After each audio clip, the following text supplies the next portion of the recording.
The new DeWalt Elite Series power tool accessories are built to last for the pro who doesn't stop. With precision fitment, durability, and impact resistance, finishing jobs faster has never been easier. Shop the new DeWalt Elite Series at an everyday low price, exclusively at Lowe's. We help, you save. Let's go! You're still glowing, flirting, grooving. You still got it. But your immune system weakens as you age, making it harder to fight flu, pneumococcal pneumonia, RSV, and COVID-19. Vaccines are a key part of any health routine and help strengthen your immune response. Ask your doctor or pharmacist which vaccines you need. Schedule in minutes at vaxassist.com.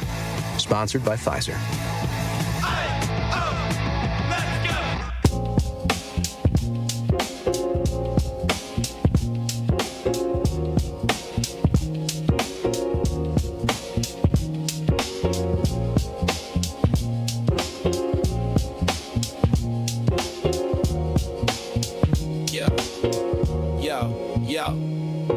He steps to the mic with a boom, ping, ping.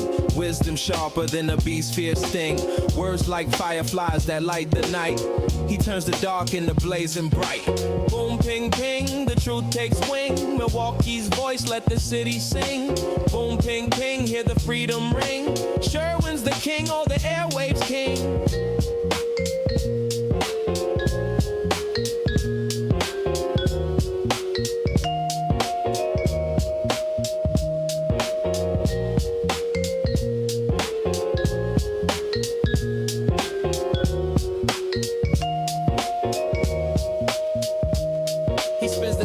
Shake the ground, unveils the truth where lies abound. Politics, justice, social streams. He molds the chaos into dreams. No silence here, just the sound of change. Boom, ping, ping, rearrange. Boom, ping, ping, the truth takes wing. Milwaukee's voice, let the city sing. Boom, ping, ping, hear the freedom ring. Sherman's the king, or the airwaves king. Through the static, through the noise, he amplifies the people's voice. Boom, ping, ping, like a heartbeat's call. He's got the wisdom to break down walls. Yeah. Da, da, da, da, da, da, da, da, da.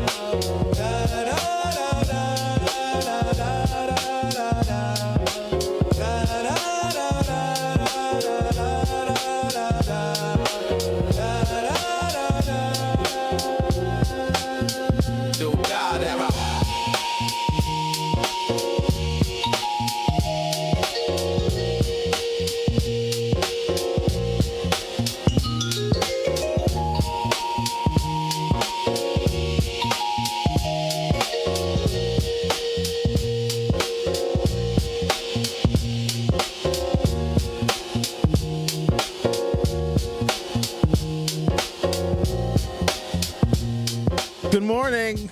Welcome to the program. Today is Friday, August 22nd, 2025. For those of you that don't know, I am a fan of ride-hailing services. That doesn't mean that I use them all the time, but with a fair amount of consistency. Depending upon what I'm doing and where I'm going, I may not want to drive. I may not want to deal with parking. It's just a lot easier to use a ride-hailing service. I've never used Lyft. I've used other people's Lyft, like someone else I was with called a Lyft, and I've gotten in the vehicle with them. I don't really see a whole heck of a lot of difference, but also I'm not nearly as experienced with Lyft as I am with Uber, and there's a reason for that. So when Uber first came to Milwaukee in 2014, I never heard of Uber before.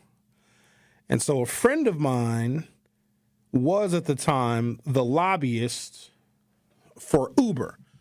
And so he was explaining to me, like, yeah, sure, when there's this new thing coming to town. And he didn't explain it as a ride-hailing service.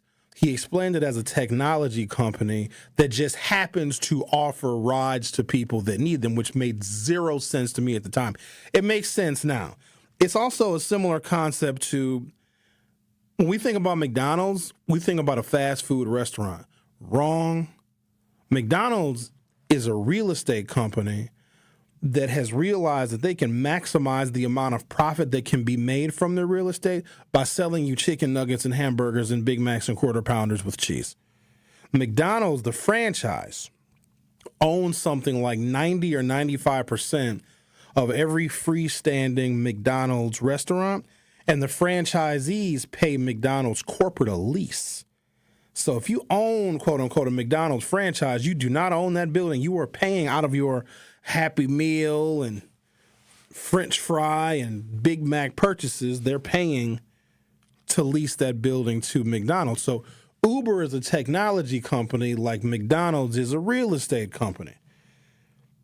And so I had some executive on my radio program at the time on my show in 2014 to explain to myself and to my audience what this new ride-hailing service was going to be. And once I had that conversation with that executive, it made a little more sense.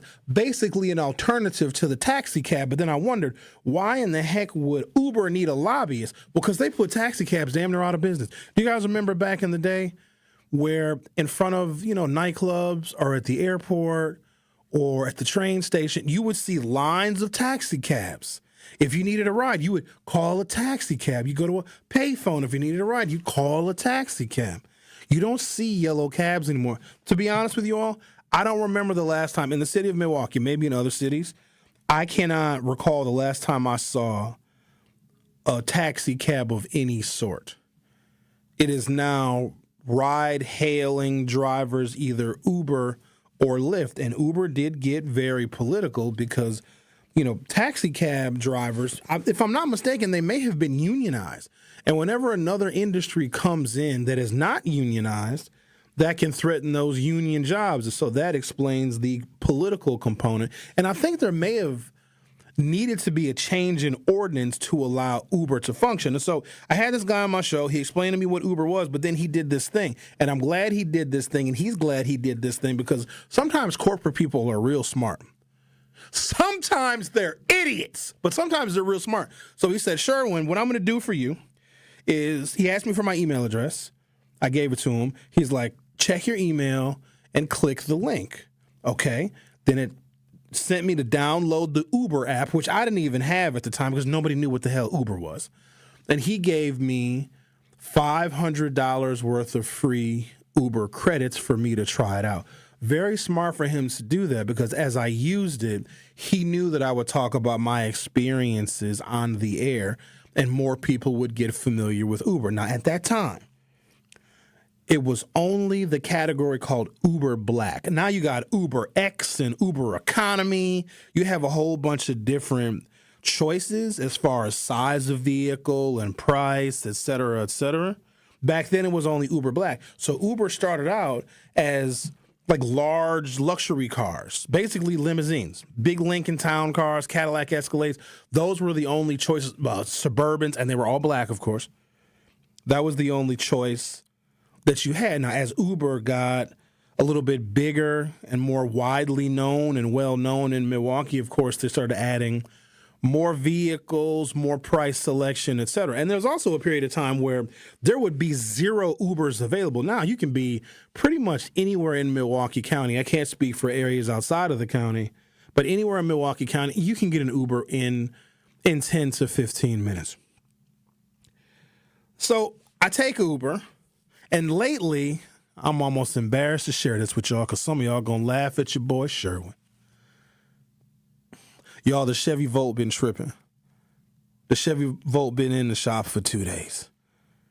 Now, Sherwin has been coming to work on time every single day, but Sherwin's had to use the Uber, which I am intimately familiar with because of my foray into the Uber world back in 2014 when their Midwestern regional manager was on my show and one of my friends was the lobbyist for Uber. Now Uber is ubiquitous with those individuals who want to get from point A to point B and do not want to drive and do not mind paying what sometimes can be exorbitant fees. I've paid a lot of money to get home. I have now. But when I think about it, the alternative is more expensive. Every now and again, your boy Sherwin like to go out and have him a little mixed drink. Hold on now. Slow down. I don't overdo it. Relax. Y'all being real judgmental right now. Every now and again, there might be something to celebrate. Might be an anniversary. Might be a birthday. Might be a baby shower. Go have me a couple little beverages. Ain't nothing wrong with that. I'm a grown man now. Have me a beverage if I want to.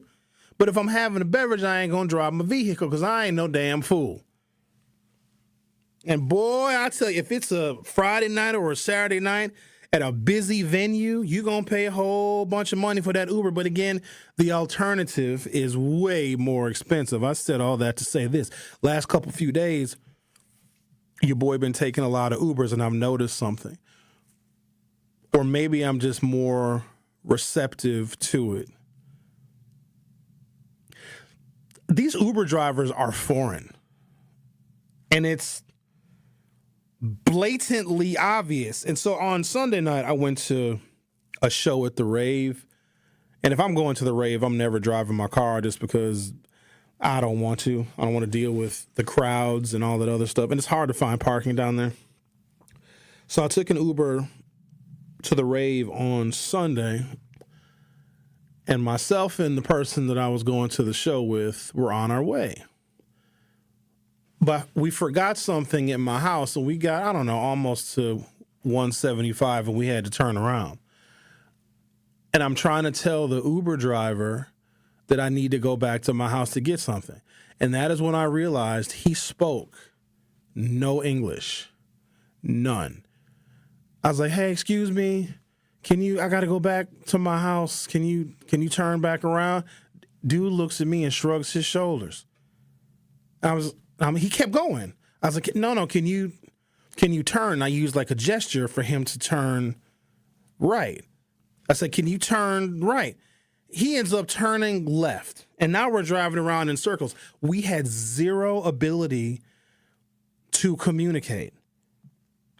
And this got me thinking, what are the demographics of Uber drivers and ride-hailing service drivers? Because the number of immigrants that have that occupation is staggering. So I'm going to take a break. When I come back, I'm going to share with you. Now, Uber does not release their demographic information, but what we do is we take a city like New York, where you probably have the most robust usage of Uber, and I'm looking at, and plus New York is a very diverse city, and so New York is like a macrocosm of the demographics of what Uber drivers are.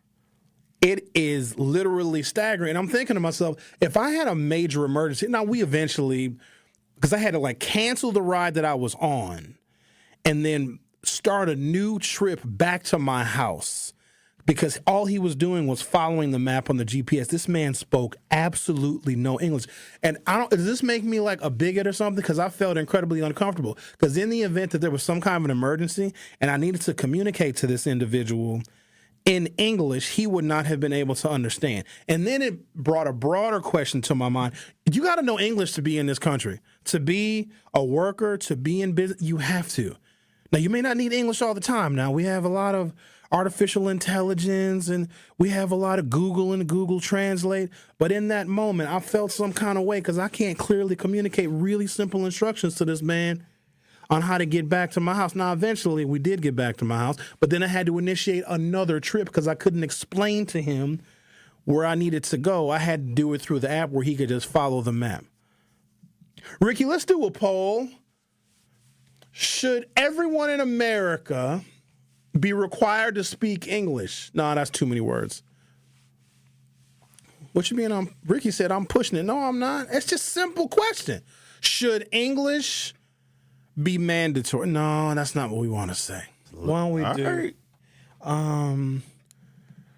Should English be the official language of America? Dude, you got to know it. You don't have to be perfect at it, because I know people that are born here, never even left the country. I mean, I know people that have never left Milwaukee, and their English is crappy. So you got to know. You got to know some. You got to have some level of proficiency. Otherwise, how can we count on you? So I want you guys to think about that. Should English be the official language of the United States in certain situations and in certain emergencies? English is the default language here, and if you're going to be in this country, I'm not making it conditional on your citizenship now, even though it kind of should be. Maybe this is how Trump feels. I don't care how Trump feels right now. I got a whole bunch of Trump stuff. Maybe, I don't know, maybe I do agree with Trump on this. See, When I share with you guys the demographic of Uber drivers, like none of them are American. They're all foreigners. Should they and everybody else learn how to speak English? Because in an emergency situation, what if I was having a damn stroke? What if I was having a heart attack and the person I was with, she don't know CPR, I guarantee you. Wearing a dress as short as she was wearing, I know she don't know CPR, the person I was with going to the clip show on Sunday. So if she needed to ask our Uber driver for help or to take me to the hospital, I just would have died. She'd have to take my phone, cancel the trip that we were on, put in hospital, and then he would just follow the hospital. And I almost felt bad for the guy because he didn't speak any English. He was like muttering stuff. He's like, hey. I was like, hey, sir, can you turn around? I need to go back to my. So I don't know. Was that racist? But that's what he said. It's not racist if it really happened. I said, excuse me, sir, can you please take me back? And I'm like, can you turn left? He turned right. You know what I mean? Okay. We're going to talk about the Uber demographics and should people learn how to speak English. Going to talk about some Trump stuff, too. And also, the Democrats are practicing abstinence. The Democrats aren't even pulling out. They're not even going in, so we're going to talk about that, too. The Truth with Sherwin Hughes on 101.7 FM. We'll be right back. The Truth with Sherwin Hughes returns after this on 101.7 The Truth app, and 1017thetruth.com. Need a way to hype up your day? Hey, is this Carolyn? It is. Congratulations, Carolyn. You just won this Congratulations. Woo! God is good all the time. What would you do with $5,000? I'm going to buy my nieces some school clothes because my nephew just passed away. Oh. So I'm going to get them some clothes. Stay tuned into 101.7 The Truth for your chance to be entered into the Gruber Law Office's 5K giveaway. For contest rules, visit 1017thetruth.com. Great impressions will exceed your expectations. Great impressions, perceptions, everything. At Great Impressions Graphics and Printing, they've been proudly serving the community for over 26 years. From their location at the corner of 54th and Burleigh in Milwaukee, their dedication to quality and customer satisfaction has made them a trusted name in printing and design. Great impressions. Great Impressions offer a wide range of services, including banners, posters, yard signs, business cards, programs, and postcards. Plus, they specialize in custom apparel printing, perfect for family reunions, sports outings, business promotions, and more. For your next project, visit greatimpress.com. That's greatimpress.com. Great Impressions. They're here when you need them. Great impressions, perceptions, everything. You are listening to The Truth with Sherwin Hughes on 1017 The Truth, The Truth app, and 1017thetruth.com.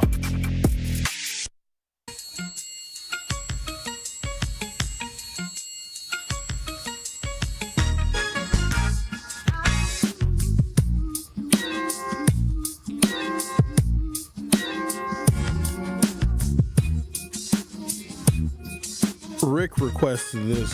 I did.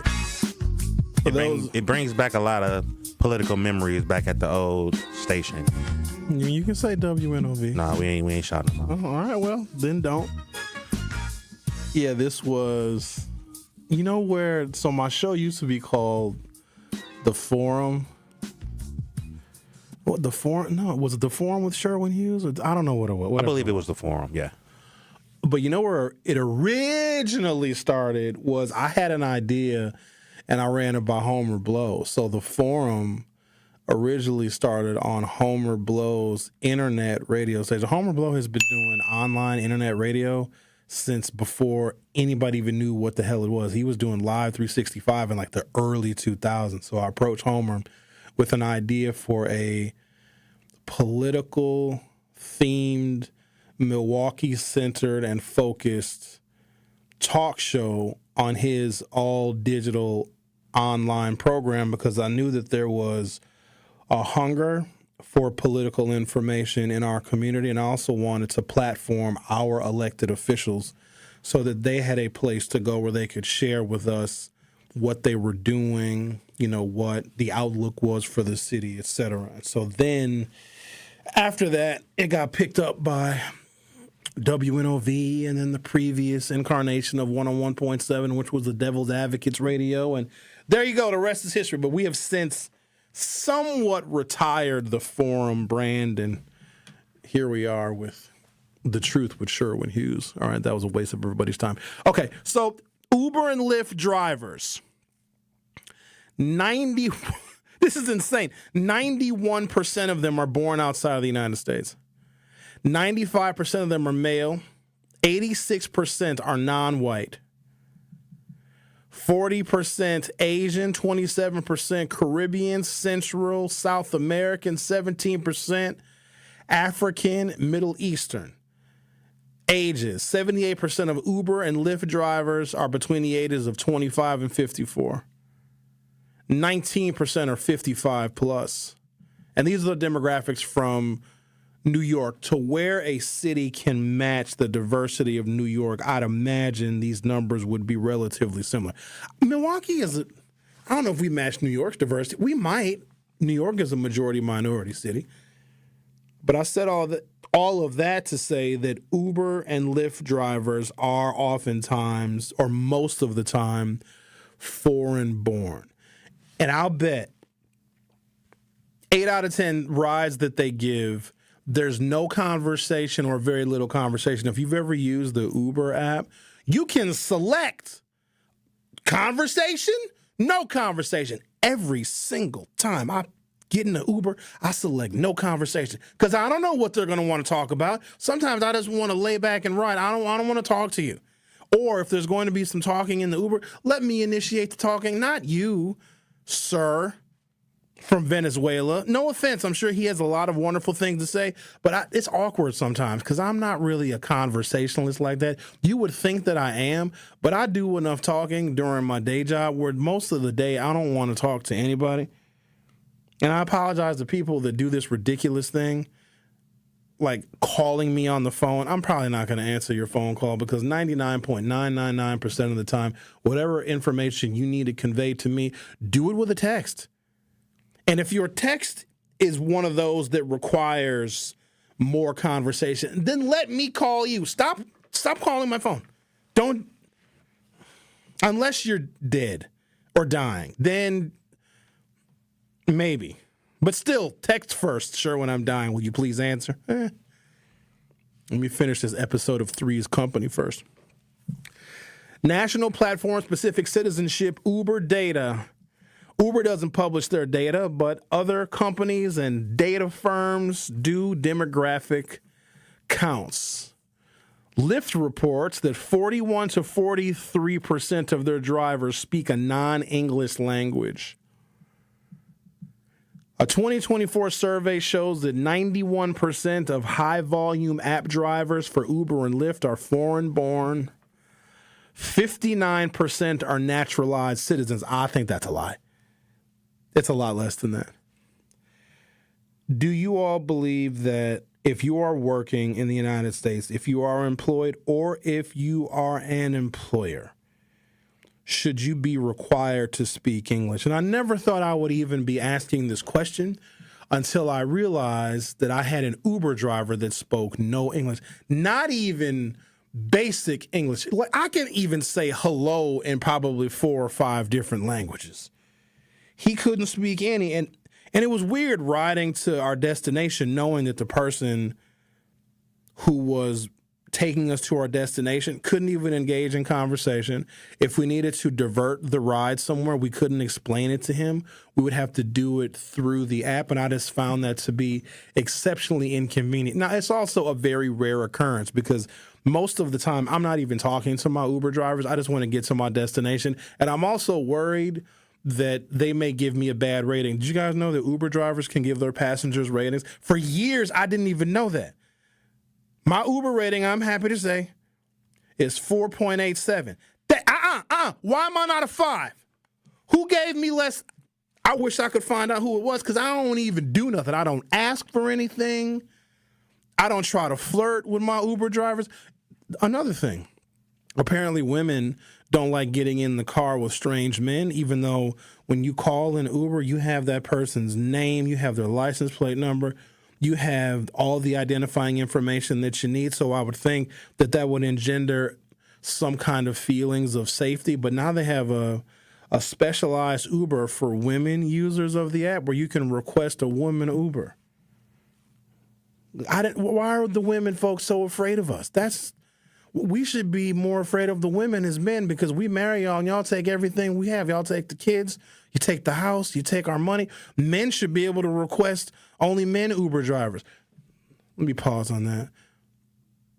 If there was an option in the Uber app where men could request male Uber drivers, because I don't know, we feel safer with men, whatever, it would be a gay dating service, I bet.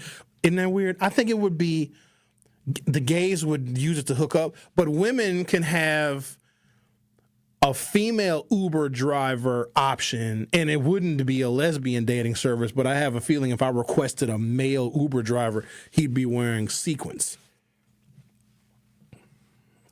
Should you be required to speak English in this country because of an emergency situation? Like, it really could be life or death. And I know that I'm looking at the extremes here, but think about how many tens of millions of Uber rides and Lyft rides are given. And in those tens of millions of rides, somebody gets sick, somebody needs to go to the hospital, somebody's having a heart attack, somebody's having a stroke. And if that afflicted person is unable to communicate that to their driver, this very well could be, somebody losing their life. Should we talk to Mike about this? Let's talk to Mike. Let's do it. Mike, you're on 1017 The Truth. How are you, Mike? I'm good. How are you doing, Sherwin? I'm doing all right. What's on your mind, Mike? All right. I part-time Uber, and one of the things that I do is when I get into my Uber, or they get into, clarify where they're going, such and such, and I don't say anything to them unless they start talking first. Because, if they want to engage in conversation, I will. But what's happening in the last couple of years is, this is unfortunate, more and more passengers try to get a free ride. So they will start engaging on politics, or they'll say stuff about anything to get you to say something and then give you a bad rating. And what happens if they give you a bad rating, like if he's being flirtatious or I didn't like what he said, Uber turns off your app. You're kidding. It could take up to 2 to 3 weeks sometimes before they call you back and say, were you engaging in a, either a flirtatious conversation, or did you say something about Donald Trump, and it got him upset? And no, here is my video of me just driving. Oh, okay, we're sorry. Your app is back on. Now you're out 2 to 3 weeks. So that's just me. I have a 4.99 rating. I've been driving for 8 years. I just drive. If they say, hey, it's a nice day in Milwaukee, I go, I agree. And then, hey, are you from Milwaukee? Da, da, da, da, da. Very simple, very nothing. Because I've had 3 times where someone says, he was drinking, he said Trump is a liar, and I'm like, what the heck? I didn't say anything. Here's my video. Oh, you're already out 2 weeks if you're a regular driver. I'm not a regular driver. But it's unfortunate because most passengers are fine. Unfortunately, there's usually one that's like, I don't got the money for this. I need to get to where I need to go. So I'm going to make up a lie so I can get a free ride. Wow. Mike, does that also explain why lately I have been seeing a disclaimer in my app? Audio is going to be recorded, a video is going to be recorded. It's showing that in the app right now because people are trying to get over. And here's what I used to think, Mike. I thought that people, because I've seen this before, somebody doesn't want to pay for the trip. They'll get like a couple blocks away from their destination, then they'll hit cancel. They'll cancel the trip. How do you deal with that? Okay, if the passenger cancels, the driver still gets the trip. Did it always used to be like that? Because I thought that if somebody canceled, then it canceled the whole thing, and then you guys would stop and let the person out. Once the ride begins, you're getting paid. Okay, all right. And if sometimes they'll go, hey, I've got to go somewhere. I go, well, you have to cancel it. I'll tell the passenger. If they start putting the thing out, like, I ain't going to pay for this, I go, okay, just want to let you know that this is being recorded. And then they go, oh, well, okay, I'll cancel. It's unfortunate, Sherwin. It's really unfortunate. But I'll leave you with this. Okay. I've been driving 8 years, and I know that this is just a anomaly, I believe. I would say 60% of my passengers are female. Really? It's got to be an anomaly. I don't know why it is. I'm not a good-looking and whatever, because you can choose. But it's really, I find it odd. But I appreciate what you do, Sherwin. I love your opinions, even though some of them I don't agree with. I think you're great, and just keep up the good work. All right, Mike, you keep driving the Uber and don't, I don't know, get in trouble for flirting with somebody and then they cancel the trip. I did not know any of that stuff. Take a break, come back, continue down this path of, it's a real simple question. Rick, you put the poll up? I ain't even look. Should people, how come you ain't put the poll up? We're going to say, you're going to ask people, should English, how do we word it? I want it to be simple. Should English be, I don't know, I'll think of it when we take this commercial break. The Truth with Sherwin Hughes will be right back. The Truth with Sherwin Hughes returns after this on 1017 The Truth app, and 1017thetruth.com. Ride the wave to clean at Tsunami Express Car Wash, Milwaukee's fan favorite for a winning shine. Become a monthly member and enjoy unlimited washes for less than $1 per day. Plus, skip the wait in the fast lane and enjoy unbeatable amenities like free vacuums and tire air. Visit any of their convenient locations in Midtown Milwaukee, Waukesha, Greenfield, Oak Creek, and Mount Pleasant. Tsunami Express Car Wash. Wash, chill, repeat. Learn more at tsunamiexpress.com. When you're high, you feel different. Pretty obvious, right? You think different, talk different, but if you feel different, you drive different. So if you're high, just don't drive. Brought to you by NHTSA and the Ad Council. Happy kids heal faster, and that's why Starlight is dedicated to improving the mental well-being of sick kids across the U.S. Learn how at starlight.org.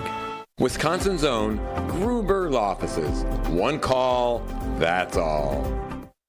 We address people, young boys, as if they're grown when they're not.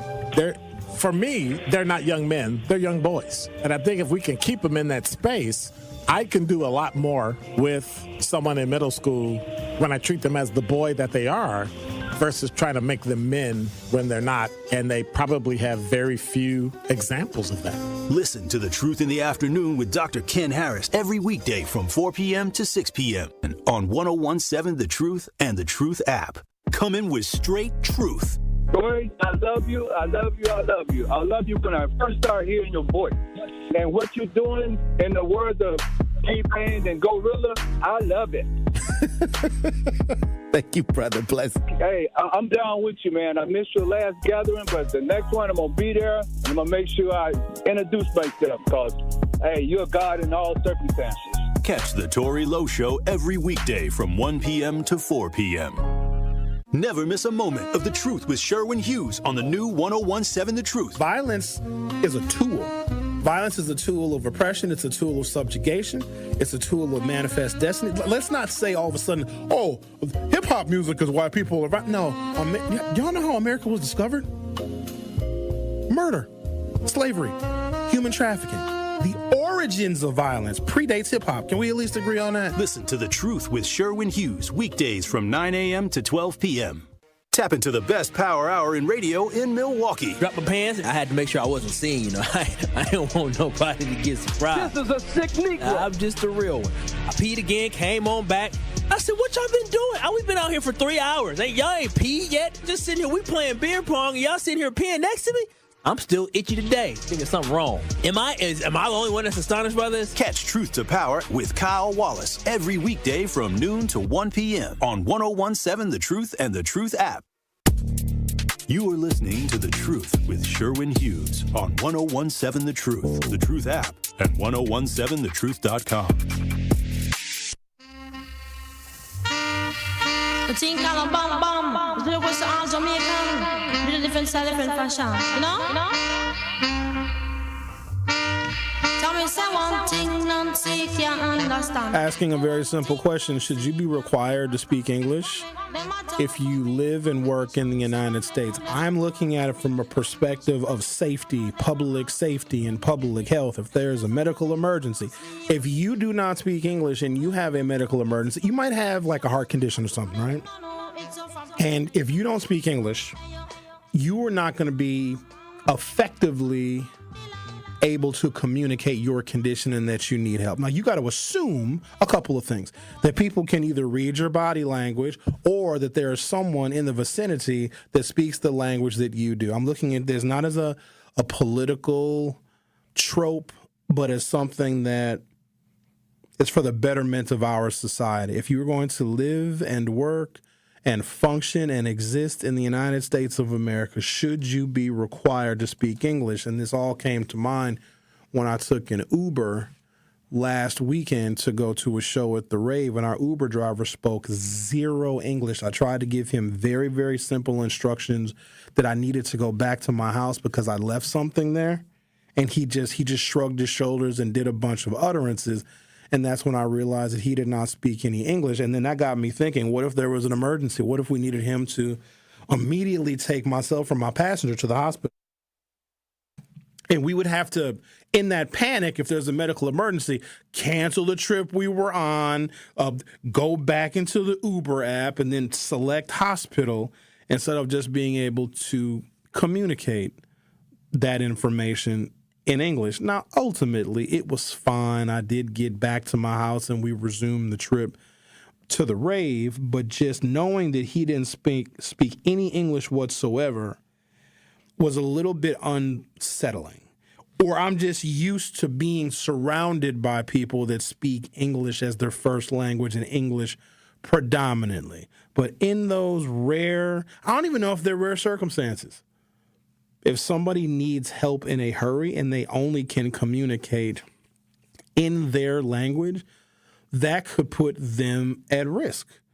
Or if someone has some kind of a specialized medical condition where, the details need to be explained, you got to hope that the doctor, that the nurses, that the staff speak the language of the individual who was a non-English speaker. Can you guys see how this could be a problem where the doctors and the nurses, let's say somebody has some kind of a medical emergency, but the person who has it can't tell people what's wrong? That could lead to a misdiagnosis. It could lead to malpractice and poor treatment, because if you can't speak English in this country where you may need help or emergency services, that just complicates matters dramatically. And I don't know what the details and what the statistics are on that, but I bet you it was probably something that is startling. Should it be some basic requirement that you know some English? Ricky, we got a survey up? All right, go to YouTube and answer the question. Should you be required to speak English if you're in the United States? Now, remember, this is not me taking an anti-immigrant stance. It is not. But the Uber ride that I took and that you all take and the Lyft rides that you all take sometimes dominated by foreigners. Lyft actually does report their demographics where Uber does not. Lyft reports that 41 to 43% of their drivers speak a non-English language at home, strongly associated with being foreign-born. Major market evidence. A 2024 survey shows that 91% of high-volume Uber and Lyft drivers are, in fact, foreign-born. Among New York City's foreign-born workers overall, 59% are citizens, 41% are not citizens, offering a window into likely mixes in immigrant-heavy markets, though this is city-specific and not necessarily national. Gig platform earners overall, not limited to just ride-hail workers, found that people of color are overrepresented among those earning income via online platforms, and that's consistent with Lyft's driver demographic patterns.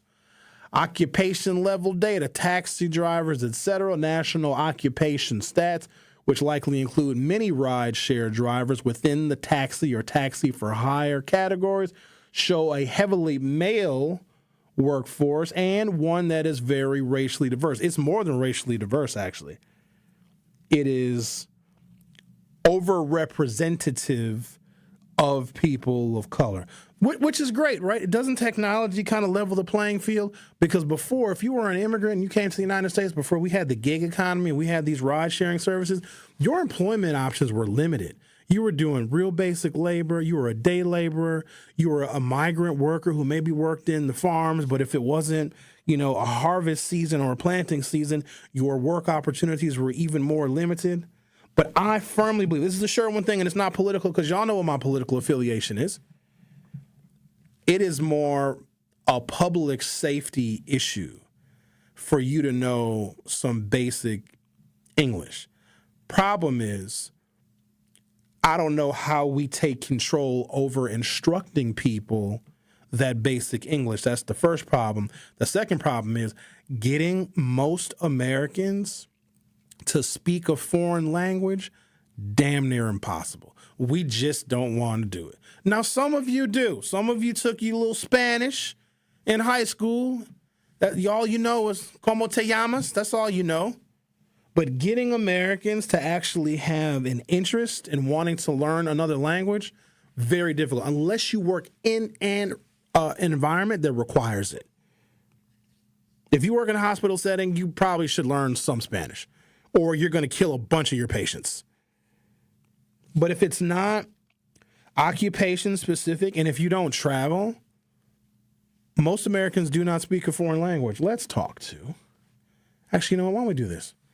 Melisande and Al, you guys hang on. Let me take a break, come back, and I'll give you guys a fresh segment because I know they're both going to have a whole lot to say. In fact, I know exactly what they're both going to say. They're both going to say, yeah, speak English or get out of my country. That's what they're going to say. You are listening to The Truth with Sherwin Hughes on 101.7 FM. Go to youtube.com or open up your YouTube app from your smartphone or other mobile device. Search 101.7 The Truth and answer our poll. Should you be required to know English if you're going to be in the United States? Don't go anywhere. I'll be right back. The Truth with Sherwin Hughes returns after this on 101.7 The Truth app, and 101.7thetruth.com.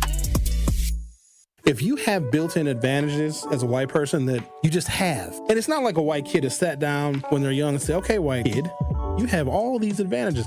They just exist. It's built into the fabric of what America is. And I don't expect them to want to willingly give up their advantages. Just like I don't expect someone who is successful to share the secrets of their success. I expect successful people to gatekeep. Listen to The Truth with Sherwin Hughes, weekdays from 9 a.m. to 12 p.m. It's 101.7 The Truth. Dr. Ken Harris for Pella Windows and Doors of Wisconsin. It all started with a new invention in 1925, the roll screen. The ability to roll a window screen up and down like a shade. Pella invested in this breakthrough when the business was born in Pella, Iowa, and has introduced the world to innovation, game-changing decisions ever since. They've been at it for a century. When you want long-lasting comfort and reliability, it's easy to trust Pella. Every piece is specifically constructed for you and your home, and always designed with innovation and rigorously tested for quality and performance. The Pella team takes pride in constructing quality windows and doors with meticulous attention to every detail. Investing in new Pella windows and doors creates long-term energy savings and durability that lasts for years. There's no reason to wait, because if you order by August 31st, get 0% interest for up to 60 months. Certain restrictions apply. Yes, that's up to 5 years with no interest payments, so don't miss out. Visit PellaWI.com today. Marquette University High School football lives here. Catch all the action of Hilltoppers football on the award-winning 1017 The Truth. Tune in this Friday night as the Hilltoppers kick off their 2025 season hosting the Arrowhead Warhawks. Join our coverage starting at 6:30 p.m., leading up to kickoff at 7 p.m. Marquette University High School football is presented by Gruber Law Offices. One call, that's all. And sponsored by Left's Lucky Town, C.J. Schmidt, Capital Insurance Agency, Boyle Fredrickson, Annex Wealth Management, Magic Productions, and Berghardt Sporting Goods. Hi, Drew and Jonathan Scott here. American Family Insurance can help protect your dream home for whatever comes next. You can live in your own oasis or your own clubhouse. Whatever you choose, get the right coverage. Save up to 23% by bundling home and auto. Life's better when you're under American Family's roof. Insure carefully, dream fearlessly. Get a quote and find an agent at amfam.com. Visit amfam.com to learn how discounts may apply to you. Products not available in every state. American Family Mutual Insurance Company, SI and its operating companies. 6000 American Parkway, Madison, Wisconsin. Ready to buy your first house, move into your forever home, or simply refinance? At Associated Bank, they've got you. With the right lending plan and guidance, you can achieve your dreams. Your financial goals are closer than you think, and Associated Bank is excited to help you reach them. Learn more at associatedbank.com/lending or ask a banker for details. Subject to credit approval, member FDIC, equal housing lender. You are listening to The Truth with Sherwin Hughes on 1017 The Truth, The Truth app, and 1017thetruth.com. They mean to tell me say some of them get confused. You mean to tell me say some of them I said them don't know how them get used. Jesus space too much man I try on them shows man. Now them a deal with style. Yo, easy sir. So when embarrassment time come to sign up, we see send up of them out they can't line up. And them can't write no script now join up. Man must have spin them round out them twine up. 833-212-1017. You don't like my dance hall reggae songs? Rick, I got more where these came from. I like to mix the music up a little bit. So Josh had brought up in the YouTube chat, oh, if the Democrats hadn't opened up the borders. Come on, Josh. Come on, man. It started with Reagan. Reagan wanted amnesty for illegals. He let them flood into this country. That's why so many of them came in here. They got comfortable. They had kids, never even pursued citizenship. Now their children and their grandchildren are all citizens. But Ronald Reagan wanted non-unionized, dirt cheap, exploitative labor in America to help boost the profits of corporations. In fact, let me see, what is this right here? Wait, hold on, turn the reggae down, Sherwin. We don't need the reggae. I think I got a Ronald Reagan clip if I'm not mistaken. Through this golden door has come millions of men and women. These families came here to work. They didn't ask what this country could do for them, but what they could do to make this refuge the greatest home of freedom in history. Let us pledge to each other that we can make America great again. Oh, I bet you didn't know that Ronald Reagan said that. Ronald Reagan basically gave a pro-illegal alien speech and said that is what would make America great again. Do you understand that? How the Republicans are basically smoke and mirrors?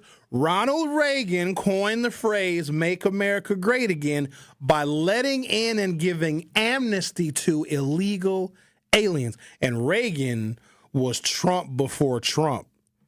He was the blueprint for all of this hardcore evangelical conservatism that followed.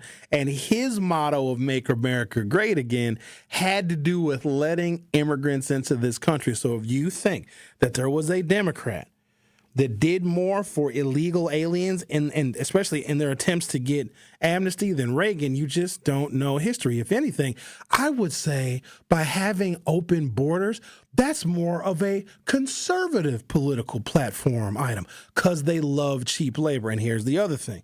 Some of the jobs that Americans don't want to do still have to get done. Who's going to do them? somebody from a damn third world country that doesn't even have running water and indoor plumbing. They will come to the country and do these jobs. If Americans wanted to be migrant farm workers, we wouldn't need any damn immigrants. But Americans get so high and mighty, Americans will say some mess like, well, if the job is not paying me $100,000 a year, I'd rather stay unemployed and get food stamps. Like, that's an American, like, ultra privileged sentiment. Let's talk to Al from Sherman Park. You're on 101.7 The Truth. How are you? I'm doing well. How about yourself, Sherwin? Doing all right. What's on your mind?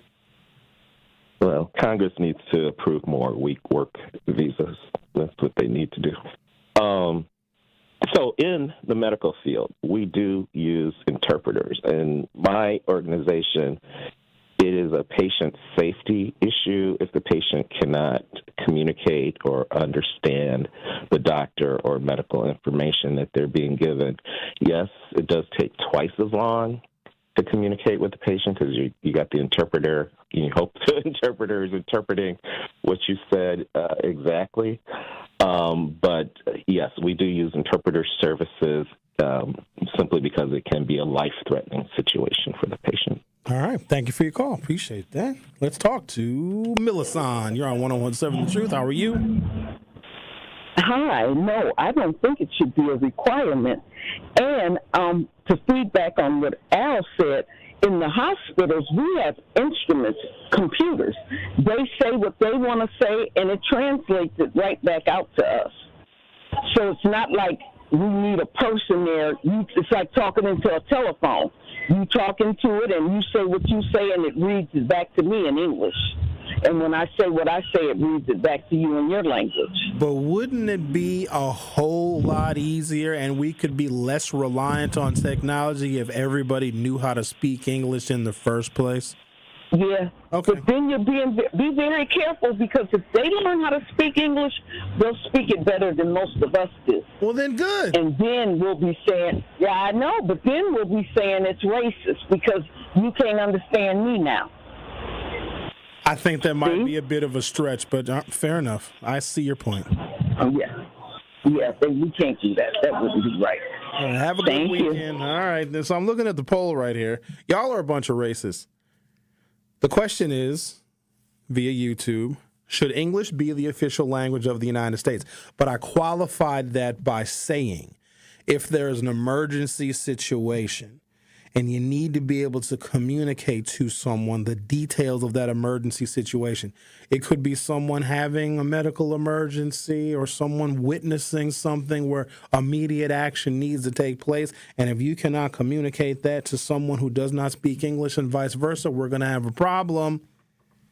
I was in an Uber on Sunday. This individual spoke zero English, shrugged his shoulders, looked at me like I was crazy. And why do we do that thing whenever we're talking to someone that we know doesn't speak English? We just speak louder to them, like that's going to make them understand better. I was real polite. I was like, hey, sir. Hey, I had my nice tone of voice because I'm worried that these Uber drivers are going to give me a rating less than 5 stars. I'm actually unhappy about the fact that I've got a 4.87 rating on Uber, and I've been taking Uber for 11 years. I probably have thousands of trips over those 11 years. 4.87, but whatever. And I was like, hey, sir, forgot something in my house. Can you turn around? He was like, hey. I was like, okay. Can you make a left? And I kind of gestured to make a left. He made a right turn, even when I gestured to make a left, and then I realized he didn't speak any English. And I had to cancel the trip that I was on, which was problematic because then he didn't know where he was going. So he had to pull over. I had to initiate another trip, and I couldn't even explain any of this to him. He only was looking at the map on the app. But here's what's crazy. So he has a cell phone up on that holder. You know, the Uber drivers, they got their cell phone up, and it's got their GPS on it of where your destination is. It's narrated. So as the destination of my trip is on his cell phone, it's being narrated in English, which he clearly couldn't understand. So he just had to follow the blue line on the GPS on his phone, and because he could not understand English, because he couldn't understand me speaking English. And I was thinking in that moment, what if there was an emergency? Because I can't communicate via the app what a medical emergency may be, or if he had a medical emergency, that's even more dangerous, right? If my driver has a medical emergency while I'm in their vehicle and they can't explain to me what's going on, I'm going to think that they're probably trying to kill me. We don't have enough time to talk to Lisa because we got to take a break in about 45 seconds, but I'm sure she's going to have some very interesting things to say. I can make two conflicting cases why English should be the official language of the United States. And here's the thing. As much as people may not like this decision is up to the American people. It is up to us. If you are not an American citizen, if you are not a member of the body politic, if you don't vote, you don't have a say-so in this. The American people are the ones that should be deciding should English be our national language or required language or not. The Truth with Sherwin Hughes. We'll be back for hour 2. The Truth with Sherwin Hughes returns after this on 1017 The Truth app, and 1017thetruth.com.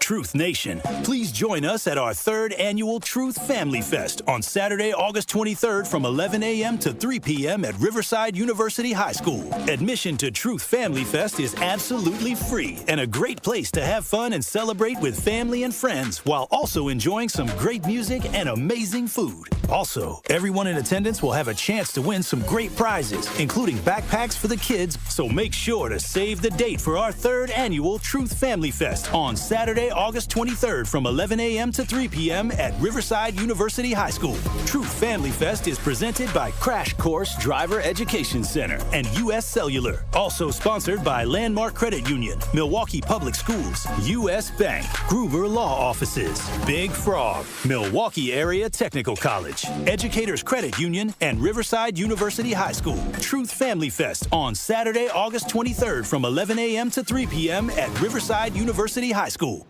Tracy, going back to the process, and as it relates specifically to the partnership that Old National Bank has with Housing Resource, what does the process consist of when coming through this program? It's a referral process. We work with clients that first-time homeowners that may not have the counseling that they need. They may not have the equity, the down payment that they need. So we refer them to our partners like HRI or Housing Resources, Inc., because we recognize that those organizations, they have the resources, they have the tutorial documentation and all of those things that are necessary for first-time homeowners that don't know the process, may not know the system, may not know what's required for home ownership. So working with Housing Resources, Inc. and other partnerships that we have like through WIDA has been very, very advantageous, not only for us, but also the organizations, but also for the community. To help those who want to be helped, but may not be able to afford it. That's what PGA Tour winner Grayson Murray had envisioned for a foundation before he sadly took his own life at just 30 years old. His parents channeled their grief into creating the Grayson Murray Foundation, carrying out his vision to help those struggling with mental health and addiction. To donate and learn more, visit GraysonMurrayFoundation.com. An unsuspecting driver at a gas station in Wisconsin. Welcome, Pump 15. How you doing? Great. Were you wearing your seatbelt today? I never wear my seatbelt. We're going to get him. We're going to get him real good. Oh, my goodness. Hello, sir. How you doing? Donald driver. It takes 1 second to strap a seatbelt on. Well, let's do this. Let's do it together. Now, don't that feel better? Donald Driver can't always be there to remind you. Click it or ticket. And let's reduce fatalities on Wisconsin roadways. And I should have recognized your voice when you're harassing. I'm watching you. Sponsored by Wisconsin DOT. You're listening to the new 1017 The Truth, founded in partnership with Gruber Law Offices. One call, that's all. 1017 FM, 1510 AM, WGKB Waukesha, and W269DL Milwaukee. A locally owned Good Karma brand station. You are listening to The Truth with Sherwin Hughes on 1017 The Truth, The Truth app, and 1017thetruth.com. Not too dready, yeah. Hey, what do me say? Hey, what do me say? Well, what do me say? What do me say? Tell us something now, so kid, I keep you in the name, bread. Welcome to Hour 2 of The Truth with Sherwin Hughes. Our phone number, where you can call or you can text, is 833-212-1017, 833-212-1017. Angela says, when they're driving and responsible for other people, English is a must, especially in situations like an emergency. We should need to ask for translations for a ride service. Angela goes on to say, I'm assuming that's what happens if they would get pulled over by the police or have to communicate with medical personnel. I didn't even think about that. If you don't speak English, you get pulled over by the police, and the police have legitimate questions for you. Maybe you're a suspect. Maybe you're a wrongfully accused person. You can't even communicate. You have to be under the assumption that the police officer that is pulling that person over speaks whatever language that is, and you can't. It's hard enough to find cops of any language speaking ability, let alone a foreign language. But also think about this, the duplication of services, right? So another reason why I believe that you should have to know English to be able to function in this country, to be employed in this country, to be an employer in this country. FEMA is in town. FEMA requires you to fill out a whole bunch of forms and a whole bunch of documents. Think about the duplication. If you have people that speak Hmong, Chinese, Arabic, Spanish, one of many Indian languages, you need all of those forms and all of those different languages. Imagine if if you need federal help, the form is just in English. And unfortunately, if you need help and you don't speak English, we can't help you. We can't help you.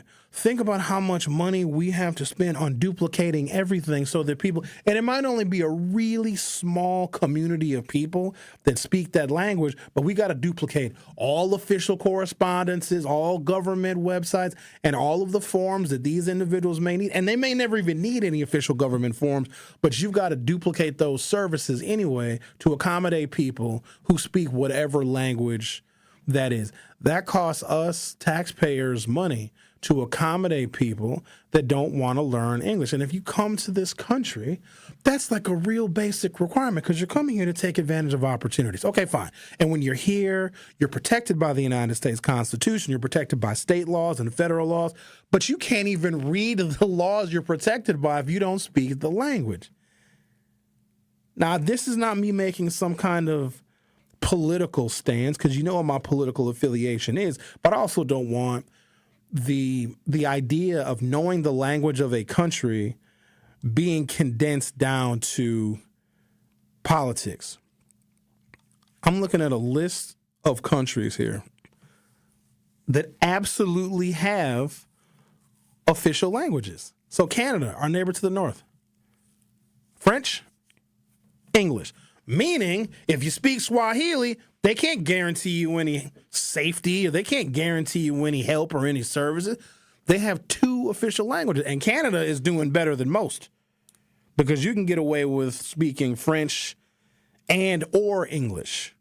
A whole bunch of countries have official languages. There's 158 countries, in fact, that do require you to speak their language if you are going to live and exist in those countries. But if the United States does it, it's racist. I think that the United States can set boundaries. Literally, if you guys like borders, okay, here's another boundary.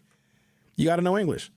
Then, welcome. You can participate like everybody else does. Let's talk to Lisa. You're on 101.7 The Truth. How are you? Good. How are you, Sherwin? Doing all right. What's on your mind? Well, you just said some about what I was going to say. There are other countries that require you to speak their language when you're in their country. For America to send back foreigners and want to send back foreigners, it's awfully funny how they have so many interpreters wherever you go. Like I work for DMV. Okay, do you know if someone came up to my desk, couldn't speak it, I pull out a list, and they could choose from their language. Now you have to call this number to set an appointment to get an interpreter to read you the driver's test so you can pass the driver's test. So they're going to give it to you in your language, to give you a book in your language. You got to study it. Then they'll get an interpreter, schedule your appointment, come in. The interpreter will read you your test to you, and you answer whatever. They go from there. Another thing that I didn't understand, I'm like, how are you going to understand the street signs? How are you going to read the street signs? Well, hey, This is America. Why do you nowadays, as in customer service, have you found out a lot of jobs in customer service are asking you to know bilingual language? Isn't that funny? Now, you're trying to send back some of the minorities, but you're requiring them in some of the jobs to speak, Spanish or the bilingual language or whatever they want us to speak. So a lot of jobs that I've seen, you get paid more if you can speak, English and Spanish, and that they're requiring this. And I should have listened to my best friend years ago. She's Puerto Rican. They was trying to teach me Spanish, but I didn't listen. But America, I don't know. They make it make sense. I don't know, because I done driven rode in a lot of Lyfts and Ubers, and I have had drivers that did not understand English, and I'm like, how do they know where to go? Well, guess what? They could take their GPS and change it into French, Hmong, or whatever they want to. And when they change their GPS, then they know where they're going. I'm hearing a different language while they're in their language. But they can, if I ask them, where is there to go? Where's there a great restaurant? They can't answer that question. And I just would prefer for you to speak the language that, while you're here. Learn the language. If you're going to deal with the public, learn the language, period. All right, Lisa. In anything you do. All right. Take care, Sherwin. All right, you too. So, example from this morning. My Uber driver this morning, Gabriel. Shout out to Gabriel. It was a very relaxing ride in his white Kia Sorento. Very comfortable, very roomy back seat in that Kia Sorento. He went entirely the wrong way taking me to work. He took side streets, didn't get on 175, didn't get on 94 East, but the ride was just so comfortable and relaxing. Gabriel spoke English with a heavy Spanish accent, but his GPS was in Spanish. So as it was directing him, that was in Spanish, but he spoke English because he greeted me and we had very surface level, like casual small talk conversation. So he did speak some English, which is fine. I never even thought about the whole driver's license issue. So if you want to take a driver's test, because you don't have to be a citizen to get a driver's license in this country. Well, I shouldn't say in this country. In the state of Wisconsin, you don't have to be a citizen to obtain a permit to drive a motor vehicle. So as Lisa said, you can get an interpreter or you can get some form to fill out the driver's test, or the driver's test rather, in your language. But then you get your damn driver's license. Your driver's license is not going to be in the language in which you know. Could you imagine having a driver's license in a language you don't understand?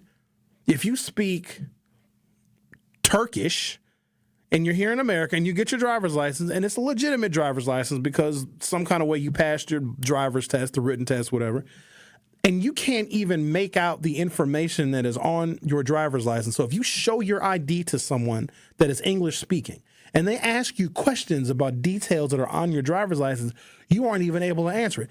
Personally, Sherwin Hughes, if I was in another country and my driver's license was in the language of that country and I didn't speak the language of that country, I wouldn't even trust my own driver's license because I don't know what language it's in. Contrary to popular belief. Now, there are some jobs and professions and vocations where they may offer you a bonus or a premium or a higher salary if you speak other languages. Across the board in America, you make more money if you speak English. English proficiency correlates with higher earnings and mobility. Classic empirical work finds that stronger English skills are linked to substantially higher wages and better assimilation outcomes for immigrants in the United States. The policy signals a societal nudge toward the language with the clearest payoff in the job market.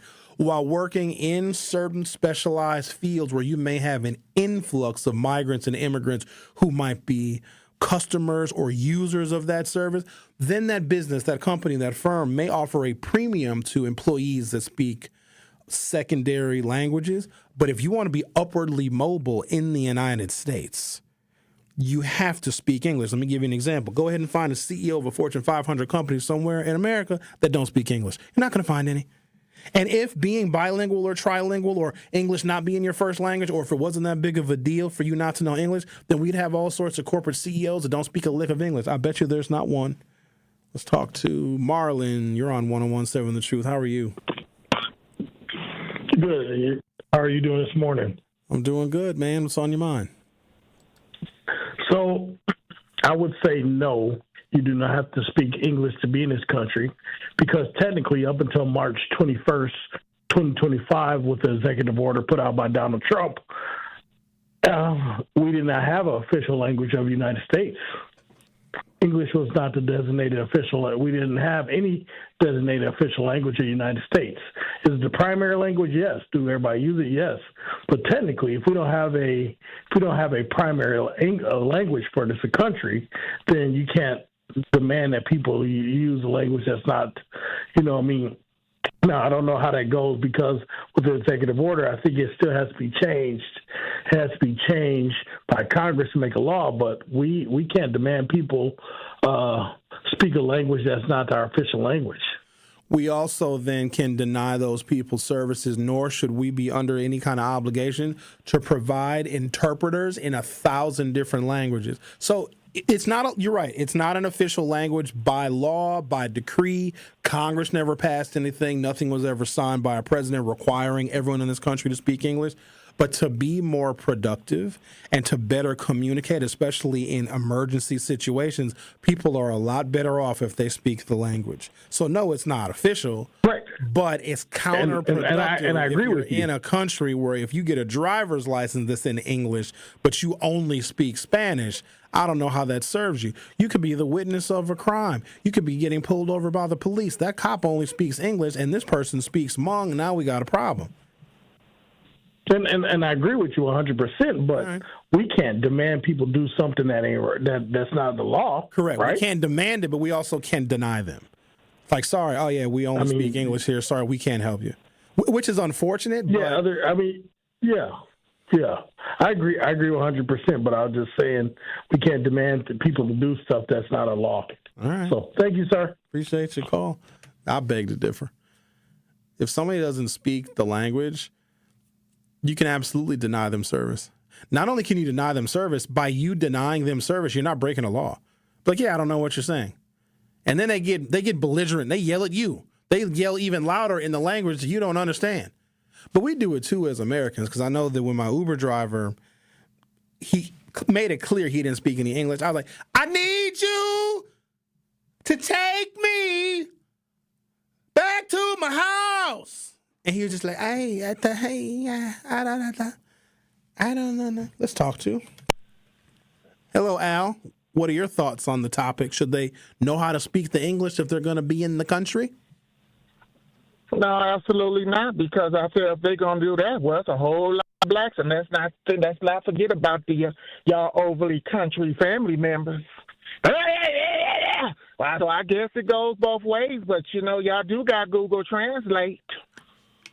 Y'all know how to translate that damn Bible, and that was written into over 33,000 times.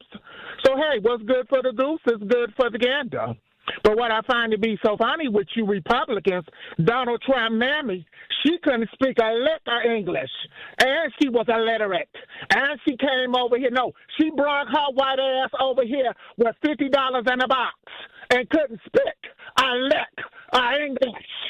And some of your mammies, your pappies, and your grandmammies could not speak a lick of English, but they knew how to take care of your black ass and your white ass, too.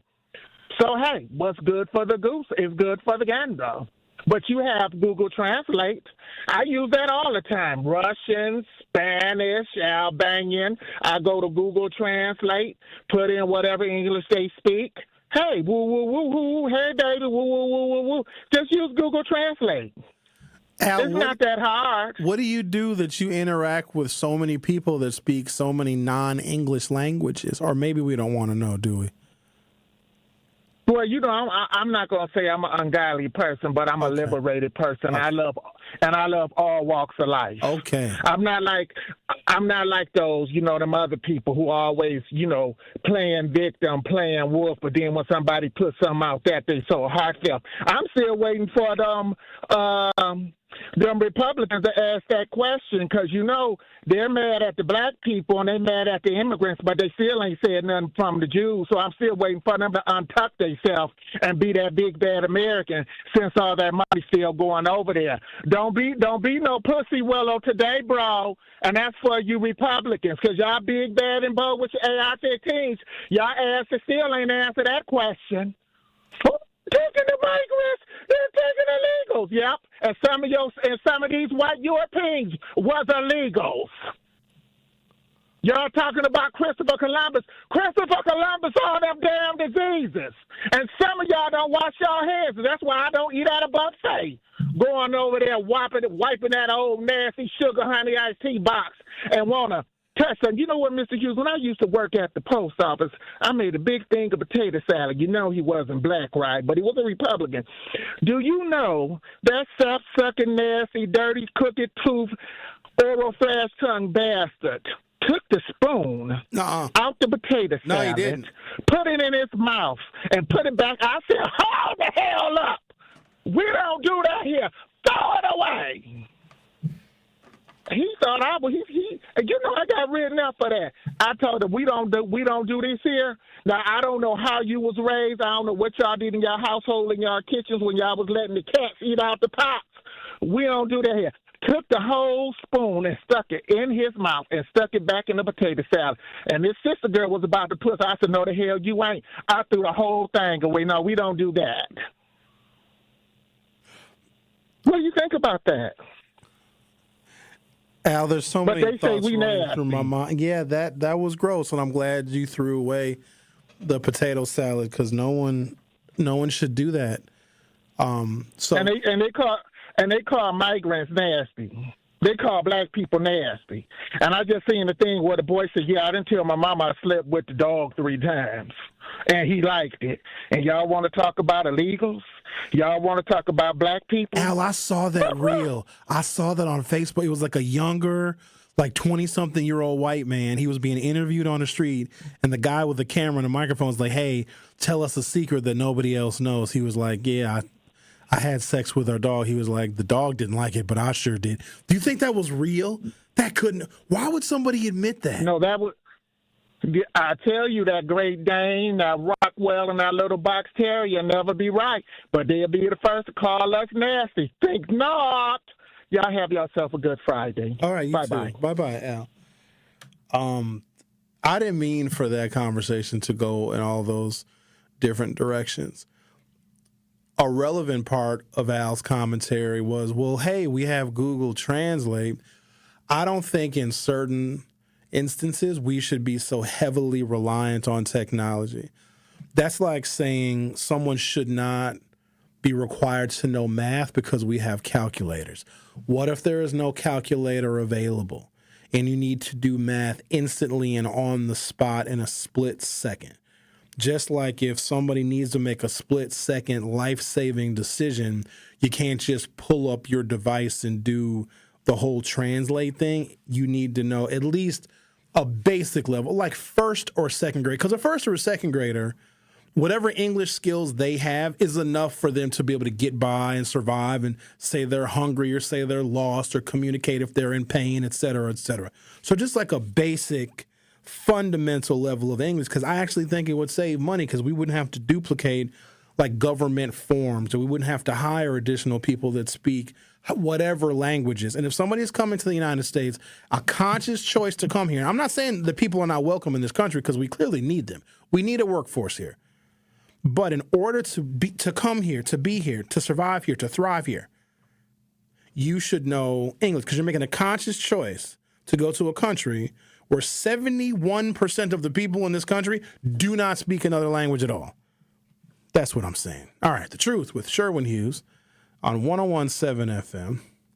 We'll be right back. The Truth with Sherwin Hughes returns after this on 1017 The Truth, The Truth app, and 1017thetruth.com. From the biggest stars to the greatest moments, Behind the Bucks is Bucks history like you've never heard it before. It's all on Behind the Bucks on the Bucks Plus audio network. Behind the Bucks is presented by Gallagher, your trusted insurance broker and HR and benefits consultant. Available now on bucks.com/plus, the Bucks app, the new ESPN Wisconsin app, and wherever you get podcasts. This is Sherwin Hughes from 1017 The Truth for Axe Housing. Are you tired of paying a landlord rent when you should be paying yourself? Do you want to leave a financial legacy, or would you like to have a stable place to call home? Well, it's time for you to start on the path to owning your own home instead of renting. You can work with an Axe Housing coach, and they will teach you how home ownership can be a reality. Axe Housing has helped over 4,000 families in our neighborhoods. Many times your mortgage will be a lot less than what you're paying for rent. As an average Axe family who has been helped pays around $900 per month. No matter what barriers you think you're facing, Axe Housing coaches can assist you right now. An Axe Housing coach will help you create and stick to a plan and a budget and get you ready for home ownership.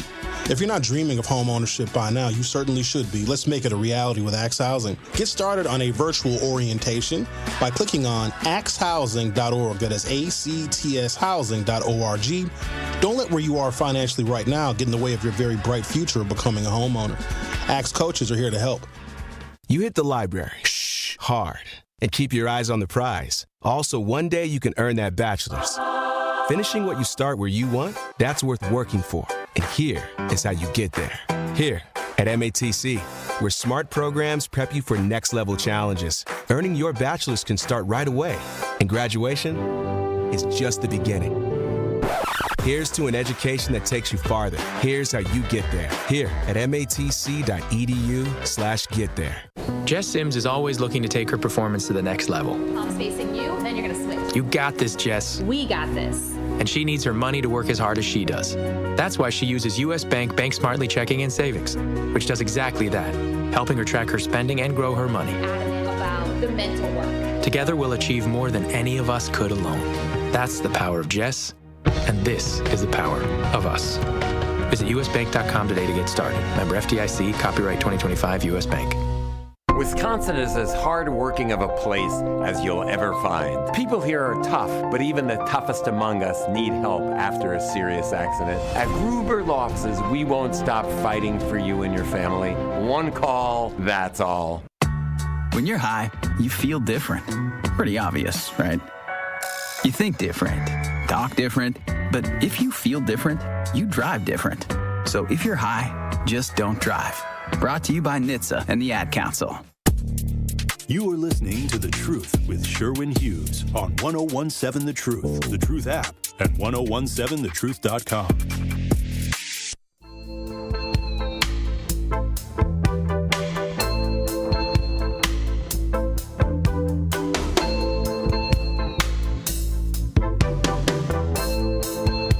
Wayne tells me, Sherwin, you obviously don't use Uber enough. No, I got a car. I'm not trying to take Uber every damn where I go. It is incredibly expensive. It is way more expensive to not have a car, in my opinion. I don't know how some of y'all do it.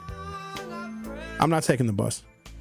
No offense to the Milwaukee County transit system. I'm sure you do a good job of transiting people across Milwaukee County, but ain't no way. I just don't want to be on a bus stop with a person that is both singing and dancing with zero music playing. I just don't want to be there. Why do people who are waiting in bus stops look either anxious, scared, or really, really angry? Have you guys ever noticed the people on the bus stops? I don't want to take the bus. There's something demographically different about public transportation here versus any other place in which I have taken public transportation in my life. The metro in Washington, D.C. is literally perfect. I've been going to Washington, D.C. for the last 25 years consistently, right?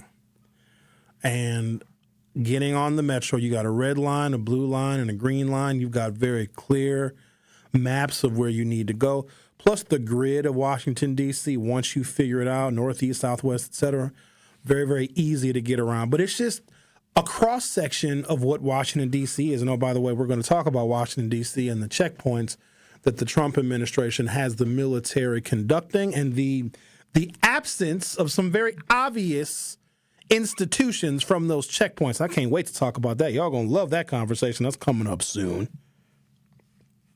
It's going to be a good one. Who we got on line one? Thomas, is that who that is, Rick? All right. The light rail system in Minneapolis, perfect. Now, I haven't been up there in a while, but it was like $1.75 for an entire day's worth of riding in Milwaukee. And I'm unfamiliar with the bus lines, and maybe they do take you within a couple of blocks of everywhere you need to go. But it seems like it's expensive and the cost keeps going up. But if you opt not to choose, or you opt not to take the bus rather, and if you just use ride services to get to wherever you go, it is insanely expensive. And also the price can fluctuate. It seems to me that it is more cost effective to own a vehicle, to insure that vehicle, and even buy gas or pay for electricity if you have an electric vehicle or a plug-in hybrid, than it is to rely on other services to get from point A to point B. And also, if you have a job that requires you to do a little bit of traveling within the metro area, not having a car is going to hurt. Even job seeking is made a lot easier if you have an automobile. Let's talk to Thomas. You're on 101.7 The Truth. How are you, Thomas? Good morning, Mr. Sherwin Hughes, second-time caller, long-time listener. Thank you. Miss Renee and Mac Lewis friend. Oh, wonderful. Even better, my uncle and auntie. Yes, you were speaking about the Uber driver with no English. Yes. And if my memory serves me correctly, Roosevelt gave him 6 months. Learn English or go home. They clearly didn't follow that direction. I agree wholeheartedly, but just listening, long-time listener, second-time caller. Hope to see you. I think the last time I talked to you, you said Mr. Lewis heavy-handed, and I shared with you that I'll poet. Oh, thank you. Appreciate it. You're welcome. Have a great day. Have a great day. Thomas. Yeah, my uncle and aunt have owned People's Lounge since, good God, since the 70s. And my Uncle Mac could get you drunk. He'll get you drunk sooner than you want to be. I think he does it to get you the hell out the bar. I think that's why he does it. Rodney says, Uber drivers are foreign, but they take the late night rides and was former cab drivers. That's where they went because they can get cash up front and move it any place they wish. Daniel says, oh, this is a good one, Daniel. I'm glad you brought this up. Just reverse the circumstance and ask yourself, would you go live in another land and not speak the language of the land? It doesn't make sense. Bingo. Ain't no way that I would move to a Spanish-speaking country and not learn Spanish. My first priority would be to learn the language because I can't communicate with anybody. And for me, searching for people that speak English when I'm in a country where the predominant language is Spanish is my problem. Think about that. Because I don't think we look at the inverse. We want everyone to feel welcome in America, but would you feel welcome in Bolivia if you don't speak Spanish? If somebody said, hey, we're going to pay you a whole bunch of money, your job is going to transfer just for 6 months, you're going to be in Portugal, which I hear is a very beautiful country. Wouldn't you want to learn Portuguese? How do you ask people where to go, what to do, what to eat? How in the hell do you order food in a restaurant? And stop saying, oh, Google Translate. Okay, guess what? Your phone is dead. I'll do you one better. Your phone is lost. You lost your phone. Your phone got stolen. You're in a foreign country. You don't speak the language. What are you going to do? Beg someone to speak English? Would you live in a foreign country and not be bothered with learning the language? If anything, it's about respect. Respect the place that you are choosing to go to. If this is what the customs are, this is what the language is, and also learn what some of the culture is as well, because there's things that we do as Americans that are perfectly fine as Americans. And it could be just normal, regular gestures, or when you're done eating, you get up from the table. In other countries, there's like a performative routine, and if you don't do the routine when you get up from the dinner table, it's perceived as rude. Wouldn't you want to know some of those things if you're going to be in somebody else's country? Because I have a tremendous amount of respect for other people's space. Like if I go in your house and you got one of those houses where you got to take your shoes off, I'm not going to be like, well, I don't take my shoes off. No, I'm going to respect the fact that I am in your place and in your space. And if you don't want my shoes on, I take my shoes off. Very simple. So when you come to America, wipe your feet, take your shoes off, and please learn English. I'm going to take a break. When I come back, I want to talk about these checkpoints that have been installed in several locations around Washington, D.C., and specifically the one at the 14th Street Northwest corridor. I want to give you guys some details on how these illegal and unconstitutional checkpoints are going, but then also the absence of some people who you would think would naturally be out there protesting. You're listening to The Truth with Sherwin Hughes. We do this Monday through Friday from 9 a.m. until noon on 101.7 FM. You can download the free 101.7 The Truth app. You can stream us on 101.7thetruth.com. I don't think there's a point. I think it's just 101.7thetruth.com. That's what it is. And also on YouTube, if you search 101.7 The Truth on the YouTube, subscribe and you'll be able to participate in the live chat, which is always a lot of fun. Don't go anywhere. I'll be right back. The Truth with Sherwin Hughes returns after this on 101.7 The Truth app, and 101.7thetruth.com. Summer in Milwaukee is nonstop. Festivals, live music, and fresh city vibes fill the season you already know. From world-famous cultural celebrations to hidden gem street fairs, every neighborhood is a stage, alive with handcrafted traditions, homegrown talent, and world-class entertainment. Music, flavor, culture, whenever you visit, the Cream City is ready to celebrate. This summer, don't just visit. Make sure you experience Milwaukee, the city of festivals. This summer, make 3rd Street Market Hall your one-stop, must-stop destination to eat, drink, and play. 3rd Street Market Hall has over 15 locally owned food vendors, a self-serve beer wall featuring 30 Wisconsin breweries, over 50 HD TVs, and happy hour specials all week. The perfect place to work remotely or catch a game between meetings or over lunch, 3rd Street Market Hall is your home away from home or office. Visit 3rdstreetmarkethall.com for menus, events, and more information. What's poppin', Truth Nation? It's your girl, Noni Juice, with Tamara Castle from Associated Bank, and this is Making Your Money Work. I am so glad to be joined by Tamara Castle, AVP CRA Mortgage Loan Officer at Associated Bank. Today, we will be talking more about first-time homebuyers and giving them some tips and some help. So the very first question I want to ask you is, I want to buy a home, right? Yes. Who do I contact first? So you'll contact me through the website, so Associated Bank /T Castle. And of course, you could always give me a call, 262-888-3135. Text, leave a voicemail. We'll get you guys going.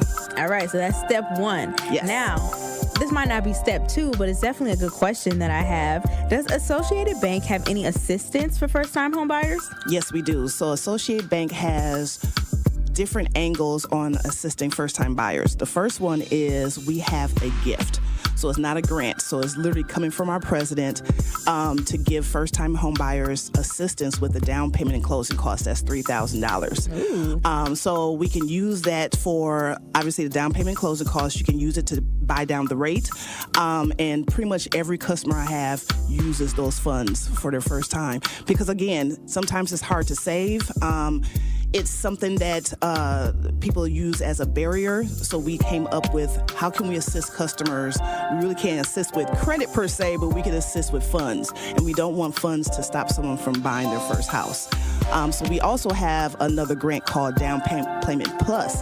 That's $8,000. That can be also layered on top of our $3,000. So a lot of customers get those funds too.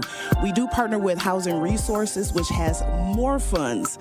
So they take care of the home buying education for us, and then we do the mortgage loan, and we connect all those grants together. This has been Making Your Money Work, brought to you by Associated Bank. You are listening to The Truth with Sherwin Hughes on 1017 The Truth, The Truth app, and 1017thetruth.com.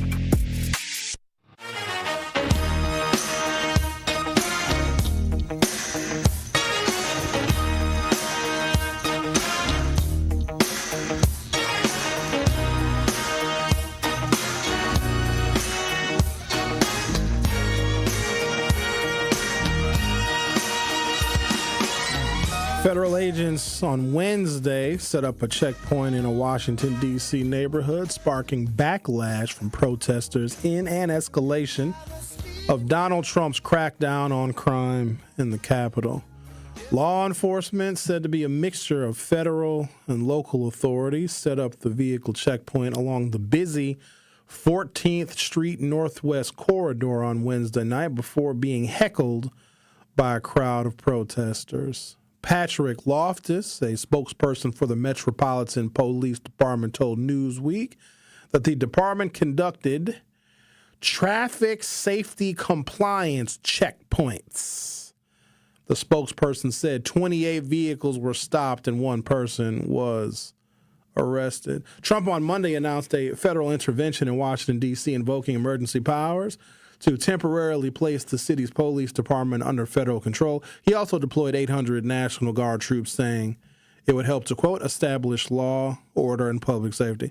So where the checkpoint was set up is a neighborhood that's probably 60+% African-American and Latino. It's a majority-minority neighborhood where crime is not particularly high, but that is where they set up this checkpoint. And what's shocking to me, and I think some of the outrage that we have, that we may express here in Milwaukee, I know several of my colleagues have talked about this, the possibility of the National Guard or the military coming to Milwaukee because of all of the high crime. You would think that the protests would be insane, especially in a place like Washington, D.C., especially on the 14th Street Northwest corridor, which is a majority black and brown neighborhood. The protests are few and far between.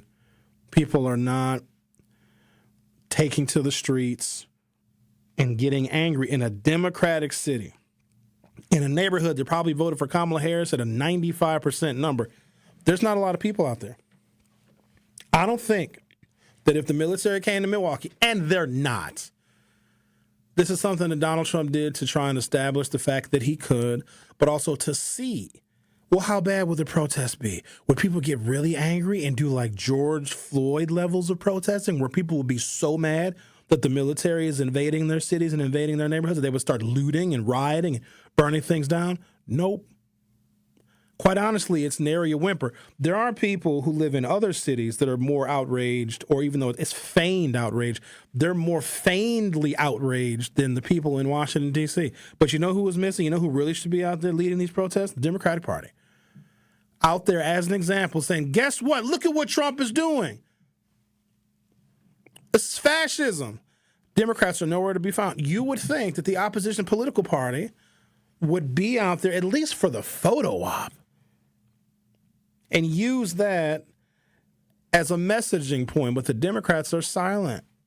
In fact, the mayor of Washington, D.C., Muriel Bowser, is being very diplomatic in her opposition to Donald Trump taking over her police department. Remember, one of the reasons why we elect mayors is so they can have a pretty heavy influence on municipal law enforcement. Well, she essentially lost control of her own police department that she very well may have been elected to be the executive of, in accordance with the voters of the District of Columbia. Well, she lost control, and she's still being accommodating because she is intimidated. It is in moments like this that would-be Democratic voters want to see strength. And the party is not doing much more than a press release. And I can use another example because I've long complained about this. The Democratic Party is just, the tent is so big that I think the things that bind it together weaken its fabric. Earlier this week, I talked about the number of backpack giveaways that we have in this city. Got tons of them. Every agency, organization, nonprofit, churches, there's backpacks that are given away at block parties. And I'm thinking to myself, like, I had the same damn backpack for most of the years that I was in middle school. You don't need a new backpack every single year, but we do a tremendous amount of backpack giveaways. But then at the same time, and here's where I saw this contrast and this juxtaposition.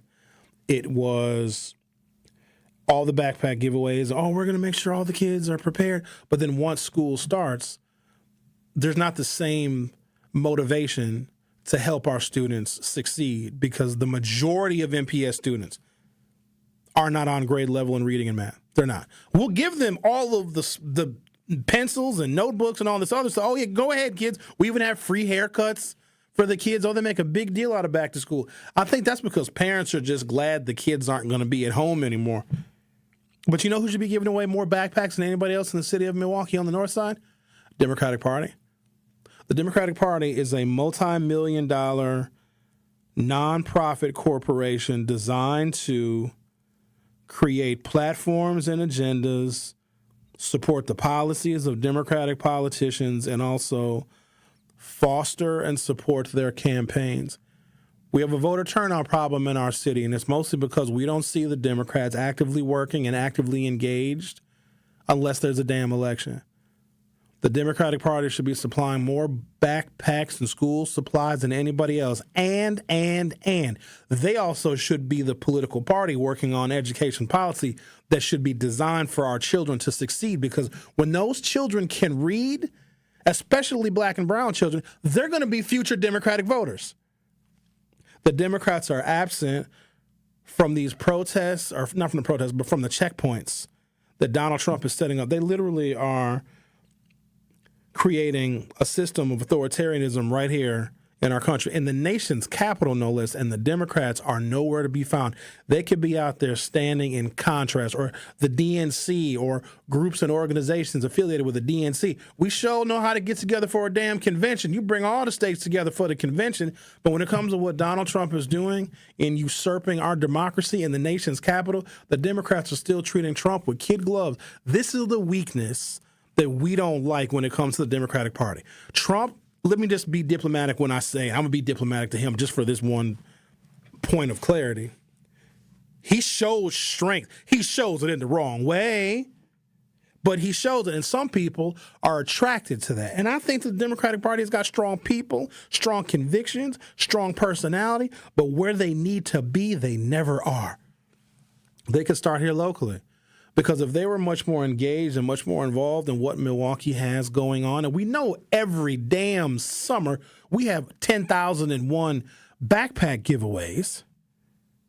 How come the Democrats think? And then you put in a little pamphlet, put a little flyer in each backpack. Did you know that a Democratic president signed most of the civil rights legislation into law? Did you know that John F. Kennedy was an early adopter of civil rights? You can do little fact sheets in there, but they don't do that. It would be very, very easy for the Democrats to be out there in Washington, D.C. and say, you know, and not when I say the Democrats, groups, people, national elected officials, because I know when there's an election coming up, they're all going to flood to Wisconsin. They're all going to go to battleground states. Go to where things are happening right now and show that you are the party in opposition to what Donald Trump is doing. But the thing about the D.C. checkpoints, there's not nearly as many people upset and angry than I would have imagined because we fear martial law. Well, this is the first step toward it. And what they're doing, the Trump administration is doing, is they're taking notes. They're like, wait a minute, so we can take over a whole damn city's police department and you just have maybe 100 protesters out there? Meaning if it happens in Milwaukee, which I don't think that it will, because I just don't see the National Guard and military vehicles trotting down Wisconsin Avenue or Valete or wherever in the snow. I think it was a couple of things. It was a distraction for Trump away from the Jeffrey Epstein files to set up these checkpoints and to take over municipal police departments. It was that, but also to see how the people would react. Because there will be something that Trump will do, especially if Trump knows that the Democrats are not going to be out there standing in opposition to him and his policies. That would be the most beautiful political contrast that we ever could imagine if Donald Trump has this checkpoint set up in Washington, D.C. or Los Angeles or whatever city he has taken over municipal law enforcement. And the Democrats are out there in firm opposition saying we don't stand for this as a political party. As an apparatus, as an institution, we think that what Donald Trump is doing, and by usurping the power of the people by putting his federal troops out here in these cities that should be independent from federal law enforcement. The Democrats are nowhere to be found. But the backpack giveaway thing, I think that bothers me because the same children who need academic help, obviously, but also clearly need school supplies, have parents that probably are not registered voters. They're not even doing voter registration drives. If you're going to get a backpack from me, because you know the mamas come and get the backpacks, you see. You better be a registered voter. Ain't nobody getting no backpack. Hi, ma'am. Hi, how many backpacks? Oh, you need 3. Oh, look at your beautiful children. Ma'am, are you a registered voter? You're not. Go home. Go think about your life or register to vote right here. And here's a little information about your polling place. If we lose the 2026 gubernatorial election by 20,000 votes, you don't want to see me.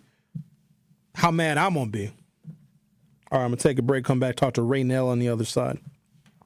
Our phone number, if you're curious as to why the Democrats are eerily silent on Donald Trump taking over municipal law enforcement and installing federal troops.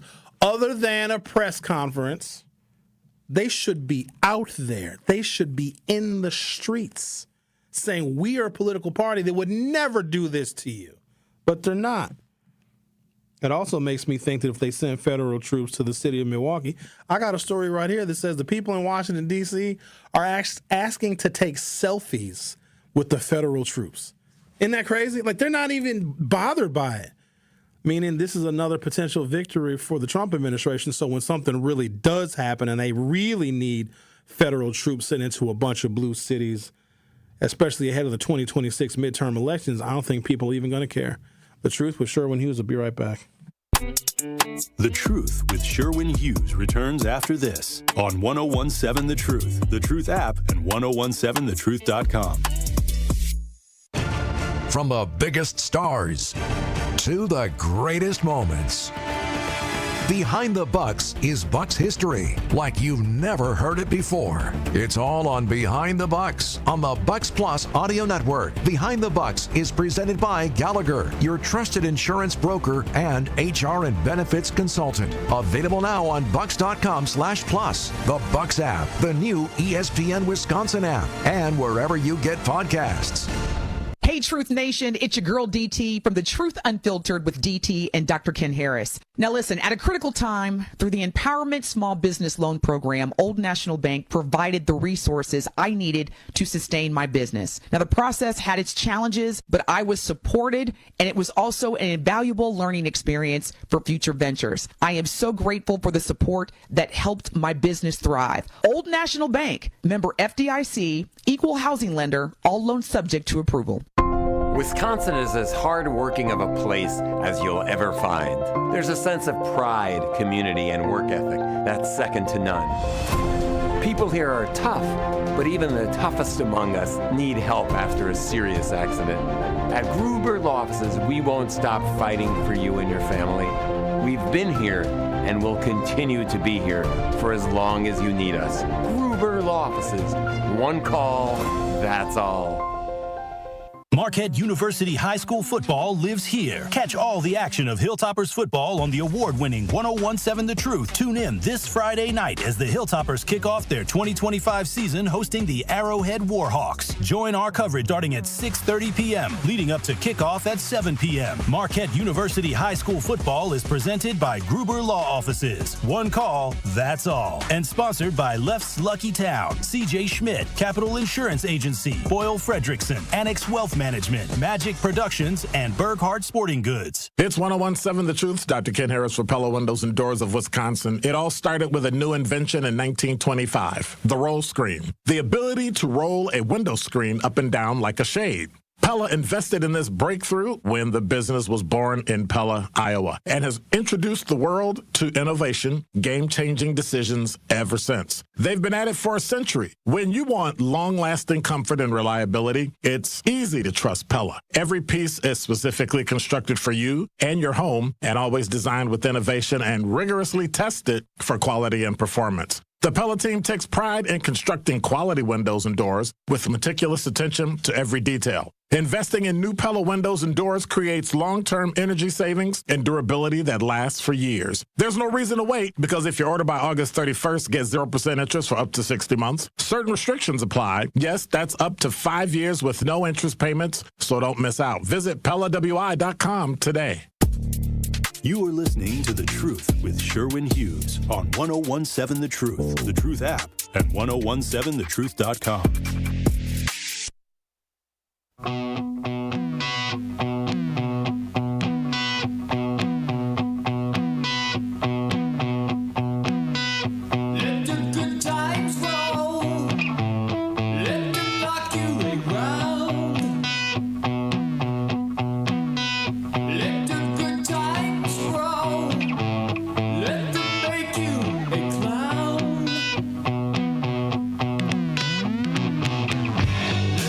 (833-212-1017) 833-212-1017. Let's talk to Raynell. You're on 1017 The Truth. How are you? I'm doing pretty good today. What's on your mind? I'm a shoe designer in Milwaukee, and I actually do backpacks, and a lot of the community stuff that you were talking about, I agree with. And actually, part of the program that I do with my shoes is the price point is $450. Hold on. Hey, man. What kind of shoes are them? Will those shoes walk for me, sir? I mean, they're Italian design, high fashion shoes. So, like, people paying $1,500 for Dunks, at least mine are $450. Are you located in Milwaukee? Yep. And you make Italian designed and or inspired shoes here in Milwaukee. I'm very curious. Where do you manufacture your shoes? Do you send them overseas and have them assembled, or do you do it all here? No, actually in Italy. So they're manufactured in Italy. They're shipped from Italy. Oh. We're actually working on getting them shipped around the UK and the EU. So it's been an adventure, to say the least. Well, congratulations. Where can I see your shoes? I know this is not the entire point you wanted to make, but now I'm curious about a $450 shoe with a designer from Milwaukee, and it sends the shoe over to Italy. Aren't you worried about tariffs? Because once your shoes come back to the United States, a tariff might have to get paid, correct? I mean, actually, there's no tariff for my company. Like, since it's, Italy and Italian based, there is no tariff. Oh, all right. Well, congratulations again. Do you have a website? I want to see the shoes now. Yeah, it's Godzilla. So if you go on Instagram, you see it's Godzilla. Say it one more time. It's Godzilla. It's Byzilla. Yep. Okay. It's Bibezilla. Bits Byzilla. Yep, Godzilla. All right. And what were you going to say? The shoes and everything, I give back to the community. So, like, $200 of that price goes back to homeless shelters, goes back to mental health shelters. Like, it goes back to that. So, out of that $450, $200 of that is helping people. So, technically, you're spending money to help people. You're not just spending money for the sake of spending money. So, you don't see Balenciaga taking their $3,500 shoes and taking $1,500 of it and saying, all right, we're going to go back to mental health shelters. We're going to go back to people that actually buy these shoes and see how they're doing, like, see what's going on. Like, that's not what they're doing. So that's part of the program that's with the Blue Rose brand within Godzilla. Well, we commend you for that. Do your consumers know, like, is it displayed prominently on your advertising? Is it a part of your ad campaign that $200 from each pair of shoes goes to important local causes, or is it just something you do without letting your consumers know about it? I'm actually trying to let them know. I'm trying to do a kind of, I would say, a giveaway that does an experience in shoemaking, art, artistry, because it's really an outlet for me through my mental health. I got through it through designing shoes and working with colors, fashions, and stuff like that. So it helps people. And I've seen that the way to go through helping people is through art and, expression of like faith and emotions. So these things really help people. So I felt like sharing that with people. Raynell, why don't you advertise here on 101.7 The Truth? I think a lot of our listeners would be very interested in your story and also very interested in your shoes. I think it's very compelling. I think you should. You can get the word out. All right. My name is Raynell. I own Vibezilla Fashion House. It's a fashion company. We do shoes, backpacks, purses, everything.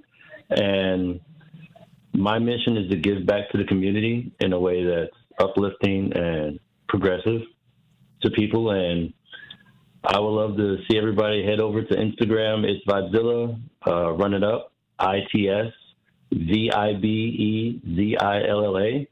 And the website will be up and running actually shortly. So I'm in the midst of designing that and going to school. So it's been a headache and a blessing at the same time. Before you go, spell it one more time.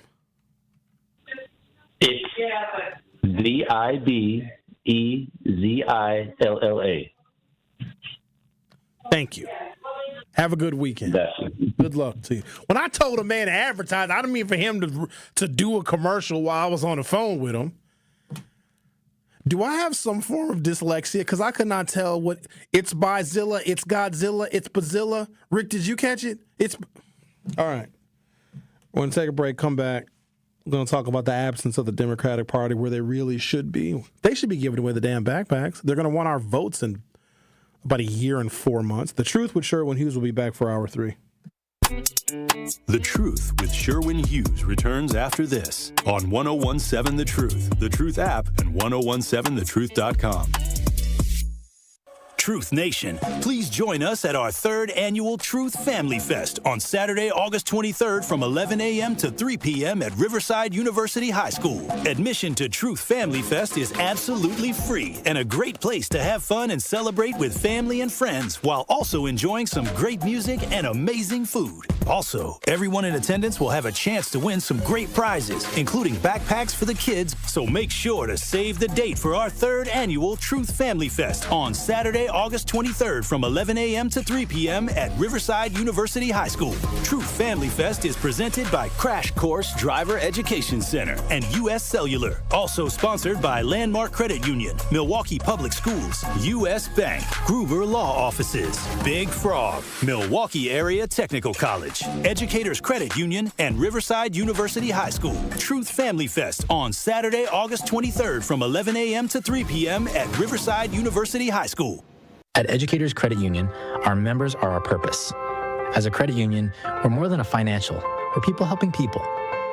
We aren't concerned about profits or the bottom line of shareholders, because our greatest reward is you achieving your financial dreams through lower rates, free financial resources, and award-winning member service. Experience more heart and less hassle by making the switch today. Achieve more at ECU.com. Educators Credit Union. Achieving more together. Insured by NCUA. Membership eligibility required. Are you scrolling through life instead of living it? With US Cellular's US Mode, it's easier than ever to block out distractions and focus on what truly matters, making genuine connections. And now, through the 10K Life in US Mode sweepstakes, you could win $10,000 to reconnect with what's most important. Imagine the joy of creating lifelong memories with loved ones on a once-in-a-lifetime journey. Don't miss out. Enter now at giveaway.uscellular.com. No purchase necessary. Sweepstakes runs now till August 31st, 2025. See official rules online. Switch to US Mode and live more. The biggest snowflakes out here are always been the white Republicans, who are so gung-ho on protecting the feelings of white kids while they ignore the needs of other kids. If Milwaukee's youth has a problem with fighting what white youth have a problem with being destructive and offensive. So it is sad that our government is actively working to de-emphasize educating and uplifting students of color in different backgrounds on college campuses. That emphasis is going to be diminished, and the only kids that will suffer will be our kids. They were willing to hold up the advancement of the state of Wisconsin because they disagree with DEI. What are white Republicans afraid of? Why are they afraid to face the fact that their grandmas and grandpapas were part of a system which purposely held black folks back and failed to give us the access that we deserve? Until These politicians stop ignoring these egregious acts of hate and racial incidents, America can never be great again. Catch Truth to Power with Kyle Wallace every weekday from noon to 1 p.m. on 1017 The Truth and The Truth app. You're listening to the new 1017 The Truth, founded in partnership with American Family Insurance. Insure carefully, dream fearlessly. 1017 FM, 1510 AM, WGKB Waukesha, and W269DL Milwaukee, a locally owned Good Karma brand station. You are listening to The Truth with Sherwin Hughes on 1017 The Truth, The Truth app, and 1017thetruth.com.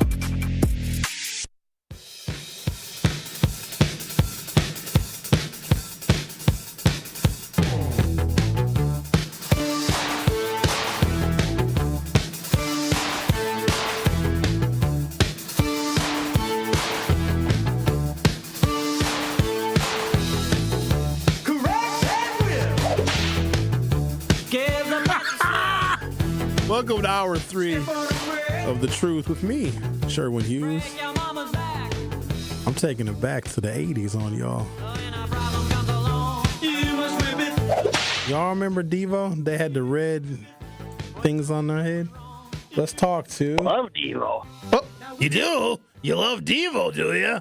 Is this Andy positive? Professor Hughes, hey, I just wanted to add to your discussion about the Democrats. Go ahead. I think they made a political miscalculation because I think they just want to appear to be. They don't want to appear to be pro-crime, and that's what I think they're doing. And I think if they came out, people, the Republicans would spin it as, oh, look, the Democrats are pro-crime because they don't want help. You know what I mean? Yes. Does that make any sense? Not really. The Democrats aren't doing a good enough job in showing contrast, because one thing that bothers me when lay people have political discussions, they think it's the same bird, different wing, or two wings on the same bird. People don't see enough contrast between the Democrats and the Republicans. I mean, both are corporations and both are very money hungry, but they actually have to show visual contrast between who they are and what they stand for and the current Republican administration. And if we don't like Donald Trump weaponizing the military against the American people, the Democrats need to do more than just do a polished press conference and send out a bunch of emails and try and fundraise off of it. They actually need to be out there helping the people, assisting the people in those neighborhoods whose neighborhoods have been overrun by the National Guard. They have to show the contrast. If there's a captive audience, especially of working class folk and of poor folk, and we do a lot of backpack giveaways in the city of Milwaukee, why wouldn't the Democratic Party, with all the money that it raises, do the backpack giveaways? In fact, they should have the monopoly, if you ask me, in the central city on the north side of giving away all of the backpacks, because not only could they talk about who they are as a party, people would actually see them doing work and putting in effort to helping our young people go back to school. At the same time, the Democrats become more credible when they work on public education policy if they're the ones giving away the backpacks. And when you have these moms and these dads who are coming to these back-to-school events in which we have no shortage of, we can register people to vote. We know that the last probably 7 or 8 election cycles in Wisconsin have been decided by less than 30,000 votes. When you have a captive audience of individuals who, if they do vote, will vote for Democrats, why isn't the party out there? Like, that's the kind of blindness that I get so angry about, because they're going to have a whole message for African-American voters when it's time to vote, but where they could have actually shown up and proven that they're actually there with the community that they're trying to extract votes from, they fail every single time. Why? It might surprise you that I agree. Why are they so terrible at strategy and messaging? Because white people control the Democratic. Is it that hard? No, it's white people. White people still have, even the most sophisticated political operatives believe that African Americans have no choice. They're just going to default to the Democratic Party. And if they didn't learn from the 10, 15, in some cases 20% of African-American men that voted for Trump, then Democrats do not deserve to win an election. You cannot just be the party that isn't Trump. You actually have to put in effort and put in work and let people see that. Then people will want to vote and want to register and want to vote for Democrats because they would have gained credibility by being where the people are right there in the neighborhood and in the community. But white folks don't want to do that. We still have far too many highly educated, wealthy elites that call the shots in the Democratic Party. And they can't relate to common folks. They say they can, but what they do is they try and use race as a trope, like, oh, you know, Donald Trump is racist. But at the same time, I can say, so are you because of your lack of effort in actually working with your black voters in between elections. Why don't they recruit then more blacks to work for the party? It seems like a no-brainer.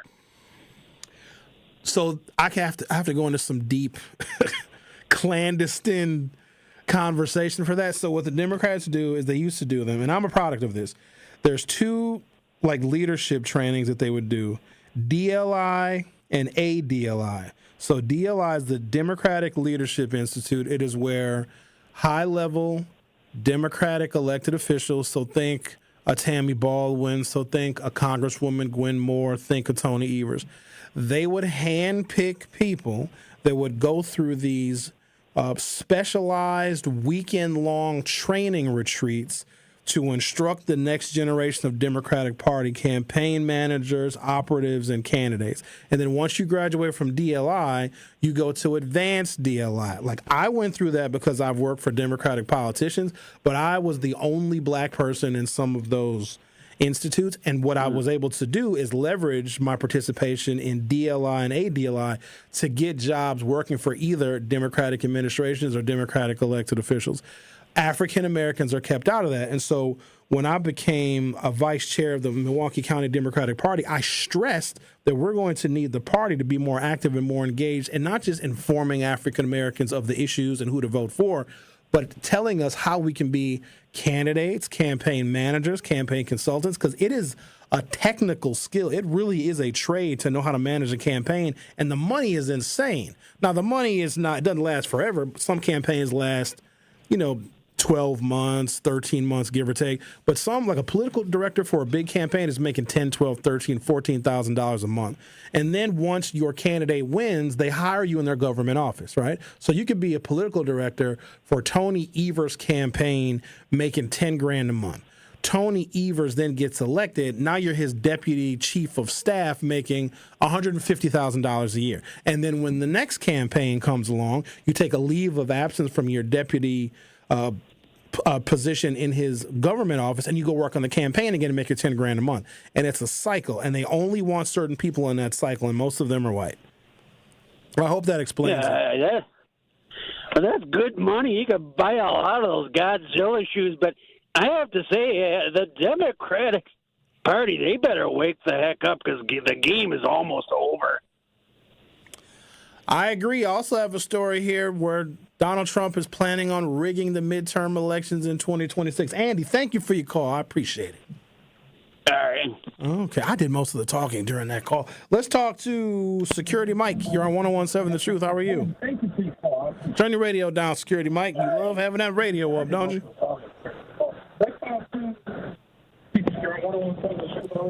Hello? Turn your radio down, man. Hello? Hello, Mike. Hello? Mike! Yeah, I'm listening. I'm in the patrol van. Hey, you just said it, man. Trump is running scared, man. His approval rating is dropping. So he's deflecting. He's deflecting with these deployments. He's deflecting from the Epstein files. The approval rating is tanking. I think he's around 38 or something. He's trying to hide his ankles. This thing about, and then my boy is surgeon, Gavin Newsom. So Democrats is chilling because Newsom like, hey, I'm gonna bust him in the mouth because Newsom is gonna surge. They're gonna vote on this young guy. Gavin Newsom is gonna beat Trump out. Trump is running scared, man. And like you say, he's trying to rig everything. He don't care that they know that he's trying to steal an election, because that's what he's gonna try to do, man. Because he's gonna lose to Gavin Newsom, a young brother, I call him a brother because he look like Pat Riley. He cool. He's gonna beat dude out. Even some Republicans gonna vote for this boy, Gavin Newsom. He must not been listening to MSNBC and CNN. Like, that boy is surging, and it's a young boy. Trump's getting old, man. Trump is getting old. That's why he's doing all this stuff. All right. I appreciate your confidence. Appreciate your call, too, Mike. Nah. I don't think it's going to be that easy. Once people do... And listen, I want Trump to be out of office as well, right? Make no mistake about that. But I don't trust the apparatus of the opposition party, which is the party that I subscribe to. They haven't learned. They have not. They didn't learn with Kamala. Joe Biden was a flash in the pan. I don't think that what happens is if you get a Democratic president in office, and Joe Biden created one hell of a robust economy that is still surviving Donald Trump's just bad decision-making, his on-again, off-again tariffs, just the inconsistency of a presidential administration hurts markets and hurts people's retirement, et cetera. But the Joe Biden economy was so strong, so much infrastructure got strengthened and got rebuilt. COVID essentially became a thing of the past for the most part. We got the country back to where we wanted it to be. You would think that would be a trend that would favor the Democrats. It is not. Kamala Harris lost that election, and I don't think it's going to come down to, as Mike says, age. I mean, Gavin Newsom has style points, but it's the overall party that is what voters are voting on. It is a referendum on where the Democrats are at, and right now they are obviously missing, especially when they saw. Wouldn't you think that a bunch of red flags would go up when you had more and more African-American men voting for Donald Trump, even though Donald Trump was campaigning on issues that are harmful to black people? If that does not tell the Democrats, wait a minute, we need to engage in African-American communities, but how do we do that? Well, let's look at where African-Americans are naturally going to gather in cities and in towns, especially in battleground states, and let's be there. Let's go to where Donald Trump is putting in an authoritarian regime and taking over municipal law enforcement. Let's show a contrast. We as Democrats, we as the Democratic Party, we don't just create legislation, we don't just support candidates. We are out there physically standing against Donald Trump. We're out there standing with people. The city of Milwaukee. We know that Milwaukee has got a tremendous amount of importance in national politics and quite honestly, international politics, because if Donald Trump is friendly with Vladimir Putin, and if Donald Trump is meeting with Putin to allow Putin to invade other countries, then Europe is concerned about how America votes. Europe is going to be concerned about how battlegrounds like Wisconsin votes. Europe is going to be concerned with how African Americans in the city of Milwaukee vote. That's why I did 2 damn interviews with the BBC. And BBC doesn't mean what you think it means. It's the British Broadcasting Company, not the other BBC that some of you will be receiving tonight. Not that. What, Rick? Don't look at me that way. I don't like when you look that way.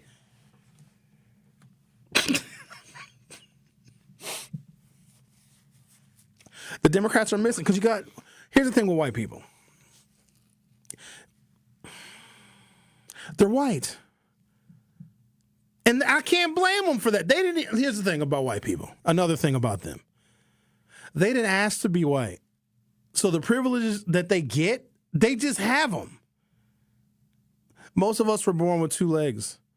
I wasn't asked to be born with 2 legs. I just have them. Some people were born with 1 leg. Or they lost a leg. I'm not going to give my leg to someone who only has 1 leg. I have the opportunity and the privilege to have 2 legs. But I didn't ask for 2 legs. But I'm going to use my 2 legs to do things that 2-legged people do. And it's unfortunate that some people only have 1 leg, but I was born with the privilege of 2 legs, and I'm not going to give it away. I'm not going to say, oh no, there are 1-legged people in this country. Let me cut off one of my legs. White people are not going to forego their privilege in a competitive capitalist society. Now, we want them to. We want them to be more fair, but to them, being fair from our perspective, is them forsaking their white privilege, and they're never going to do that. The Democrats have a problem with white people still calling all of the shots. And I don't care how nice and how accommodating and how many times a white person voted for Barack Obama. White people are white first. Even white people that move into our neighborhoods, that gentrify our neighborhoods, we think, oh, they must like us. They're moving into our neighborhoods. No, the hell they don't. Statistically, it is shown that white people that move into black neighborhoods, and these are white people that are Democrats and liberals and progressives, they call the police more often when they move into our neighborhoods. Call the police more often on black people just being black and living our lives. Ain't that crazy? They move into our neighborhoods not because they like us. They move into our neighborhoods because the real estate is cheap and the property taxes are even cheaper. And a lot of these white couples ain't having kids. If you want cheap real estate and you want low property taxes and you don't have kids that you're sending to school, or if you can afford to send your kid to private school, that's why they move in our neighborhoods. And they still are at the helm of the political apparatus. Now, they'll support black candidates, but they won't engage with black people until it's election time because they feel that they have no other common bonds with African Americans. And that is the problem that I see with the Democratic Party here locally. It also really chaps my ass that when we have African American candidates that are running for office, but white people are running their campaigns. Mandela Barnes. Even my Republican friends thought that Mandela was going to beat Ron Johnson. They had conceded that election months prior to that November of 2022. In fact, everybody thought that Ron Johnson was going to lose to Mandela Barnes. That was when I had my first and my second interview with Kamala Harris. She called into my show to promote Mandela Barnes because even she thought, and she wanted to get behind the winner because Ron Johnson is insane. And he should have been an easy win. But Mandela, who I just saw last Sunday, who's still toying with the idea of running for governor. Mandela, if you're listening, please don't do it. You had your shot, you blew it. I mean, you still a cool dude, but don't do it. Don't muddy up the water, dog. You got other stuff going on. Go do your other stuff. Y'all remember them commercials when Mandela was running for the U.S. Senate? In the kitchen like a sucker making peanut butter and jelly sandwiches, talking about the cost of food. I was like, I know damn well they don't have Mandela in the damn kitchen wearing a pink apron and a flower behind his ear. I don't know. Maybe he was. I don't remember. This is not how black people engage black voters, by being in the kitchen making a peanut butter and jelly sandwich. We don't even eat peanut butter and jelly sandwiches. Because he had white people running his campaign. And the stereotypes, and these are Democrats, right? The white people that were running Mandela's campaign and giving him political guidance, because the white people thought that they knew how to paint Mandela in a way that wouldn't be intimidating to white voters. If you've ever met Mandela Barnes, there's nothing intimidating about him. Nothing. But they thought that they had to go above and beyond. And Ron Johnson, as idiotic as he is, as ass backwards as he is, as inarticulate as Ron Johnson, and he can't even hardly speak. Talking about people that know how to speak English, Ron Johnson can't even talk right. He is an embarrassment to Wisconsin. And they softened up Mandela because, he's black. And the white people that were managing and running Mandela's campaign had to be at some level racist because they even saw how Mandela could be intimidating. And he's not. Mandela's not an intimidating guy. He's like somebody you would just like go fishing with and play cards with.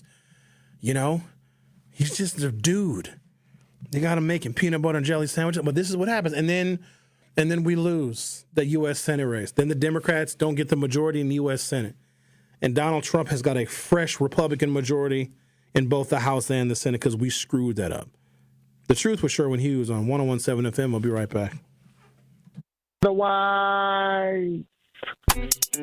The Truth with Sherwin Hughes returns after this on 101.7 The Truth, The Truth app, and 101.7thetruth.com. Need a way to hype up your day? Hey, is this Carolyn? It is. Congratulations, Carolyn. You just won this. Congratulations. Woo!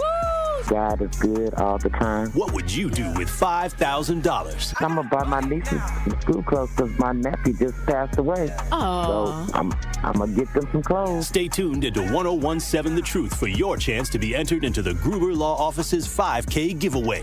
For contest rules, visit 101.7thetruth.com.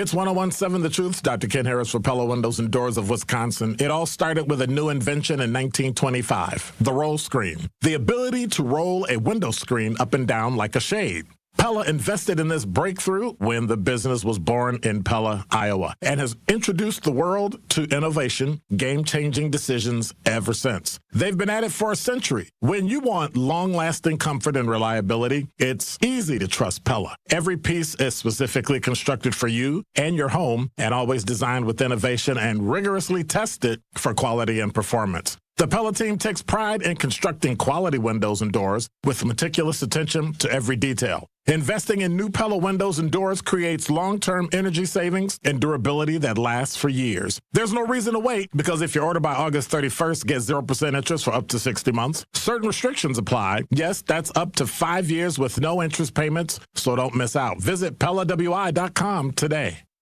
Ready to buy your first house, move into your forever home, or simply refinance? At Associated Bank, they've got you. With the right lending plan and guidance, you can achieve your dreams. Your financial goals are closer than you think, and Associated Bank is excited to help you reach them. Learn more at associatedbank.com/lending or ask a banker for details. Subject to credit approval, member FDIC, equal housing lender.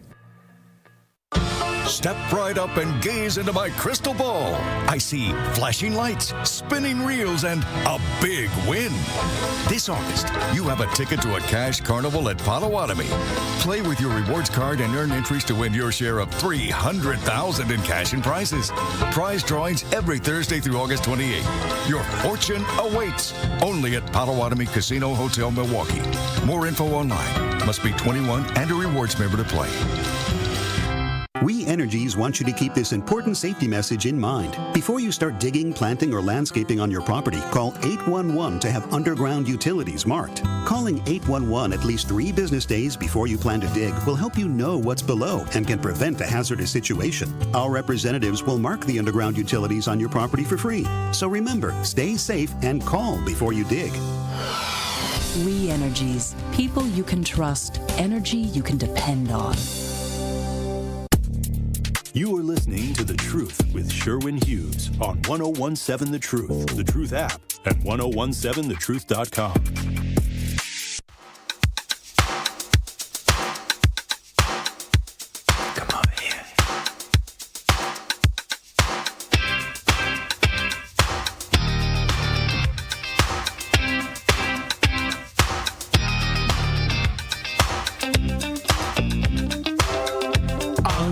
This moment. Come on.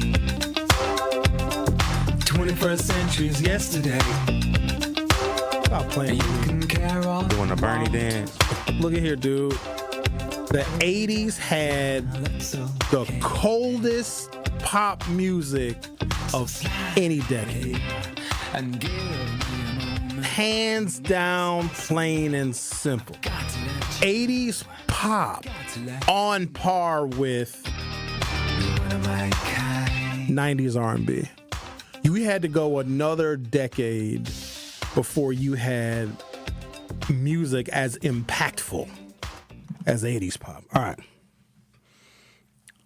I'm going to have to take issue with something that Security Mike said. He thinks that Donald Trump is running scared. I don't think Trump is at all. He's getting away with everything. Whatever guardrails that we believed we had in this democracy. I'm going to put something at the root of Trump's political strength. Now, does he have an approval rating of 60%, 70%? He does not. He doesn't need it. Because there is something. Have you guys ever just stopped and wondered why the country is falling apart and really nobody can do anything about it? There's something strong that is undergirding his, not just his support, but his ability to break the law, break rules, break norms, and disregard the Constitution. There is something that is so durable that allows him to get away with anything. It allows him to send the military and the National Guard, which only governors are able to mobilize, wherever he chooses. They have a new thing now. Oh, this one is...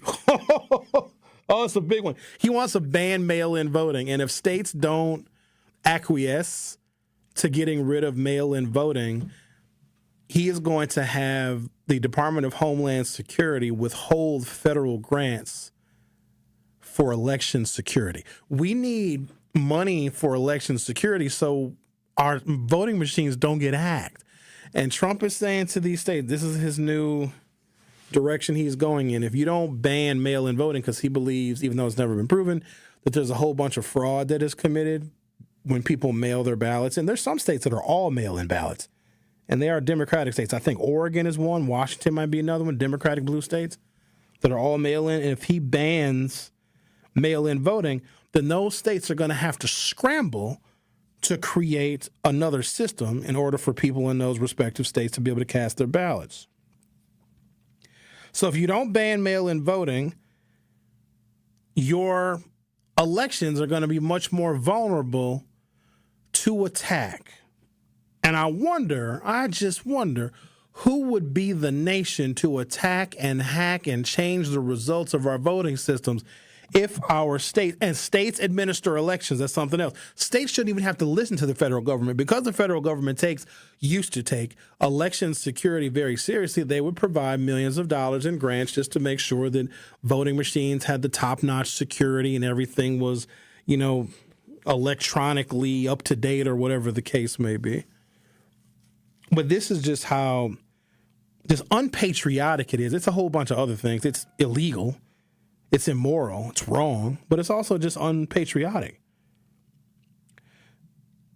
Have I ever given you guys the history of mail-in voting and what it would mean if we got rid of it? Here's the thing. Just like voter ID, most of us can get an identification, but it's not about most of us. It's about the least of us. You guys know that. Most people could, especially with early voting, actually, no, we'd have to lose early voting because our early voting in Milwaukee is mail-in voting because those ballots are mailed to the polling sites. Mailed or delivered. Well, whatever. They want same-day voting. Anything that's not same-day voting, Donald Trump wants to ban. Mail-in voting came to help our soldiers who were fighting in the Civil War cast their ballots in the 1860 and 1864 elections. That's where it came from. Imagine if the United States has got troops overseas, and we do because we always do. Or imagine if Donald Trump starts a war to create more of a political distraction from something else he happens to be doing wrong. And we have to send American troops somewhere overseas. If there's no mail-in voting, members of the U.S. military will not be able to vote in an election. Imagine disenfranchising members of the armed services because Donald Trump thinks there is voter fraud committed by mail-in voting. Imagine being sent to a theater of war and not being able to have your voice be heard in this democracy. So when we said all of last year, oh, you're going to lose your democracy if Trump gets reelected, here is yet another example. But haven't you just wondered how Trump is able to get away with this stuff? And the pushback is minimal. Congress is doing nothing. In fact, they're allowing it. Congress has given their powers uniquely vested in them to Donald Trump. There is something very strong, very durable that is allowing Trump to do all of these things. And I think it is the racism that just kind of is woven into the fabric of damn near everything he does. Racism is stronger than Congress. It's stronger than any bill. It's stronger than any law. It is stronger than any executive order because Donald Trump wants to get rid of non-American people, because Donald Trump wanted to ban people from 7 Muslim countries, because Donald Trump wants to put America first, because Donald Trump is putting tariffs on any foreign-made goods, which will punish other non-American and mostly non-white economies. That thing that he stands for more than anything else is stronger than any bill, law, executive order. It's even stronger than Congress. And if Donald Trump still upholds and maintains that white people should be superior in this country, Donald Trump can say, I'm going to put Supreme Court justices on the bench that will make it illegal. Women are going to die in the parking lot or have to be near death, 1 foot in the grave before they can get a pregnancy terminated because too many white women are having too many abortions and the white population is shrinking. Because he stands for such principles, They will let him do and say whatever he wants. They'll allow him to be impeached twice. They'll allow him to pay porn stars, start a shell company, which is fake and illegal, and use campaign donations to pay off porn stars, cheat on his wives when one of his wives was pregnant, get 34 felonies in the state of New York, and get elected to the presidency twice, because there is something that is strong and durable. It is the only thing that can explain why he is able to do what he is doing right now. And I got something better for you. He is planning on rigging the midterm elections of 2026. And because nothing has stopped him up until this point, nothing is going to stop him from doing that either. I'm going to take a break, come back, and give you a few more details on how he absolutely is planning on rigging the midterm elections. And if he's able to get away with that, then he likely will rig the 2028 presidential election as well. Because here's the thing, who's going to stop him? Nobody is even really out there in D.C. protesting the fact that he is setting up checkpoints in a city that has a 30-year low in crime. In fact, I got a story right here that says the people of Washington, D.C. are stopping and taking selfies with the damn military that's overtaking their streets. This is insane to me. But, you know, Kamala Harris was the bad choice, apparently. The Truth with Sherwin Hughes on 101.7 FM. We'll be right back. The Truth with Sherwin Hughes returns after this on 101.7 The Truth app, and 1017thetruth.com. For over 10 years, Crash Course has helped new drivers thrive, proudly serving Southeast Wisconsin with integrity, innovation, and a commitment to safety. They offer programs for both teens and adults led by state-licensed, safety-focused instructors. With flexible school-based pickup in communities across Southeast Wisconsin, Crash Course makes getting started simple and stress-free. Crash Course, the best choice driving school, trusted by thousands. Visit crashcoursewi.com to enroll today. At Educators Credit Union, our members are our purpose. As a credit union, we're more than a financial. We're people helping people. We aren't concerned about profits or the bottom line of shareholders, because our greatest reward is you achieving your financial dreams through lower rates, free financial resources, and award-winning member service. Experience more heart and less hassle by making the switch today. Achieve more at ECU.com. Educators Credit Union. Achieving more together. Insured by NCUA. Membership eligibility required.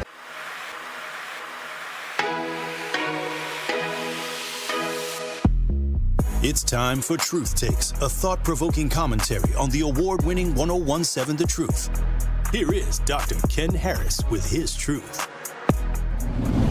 Juneteenth signifies the occasion in 1865 when the final enslaved blacks in Texas were notified of their liberation 2.5 years subsequent to the Emancipation Proclamation.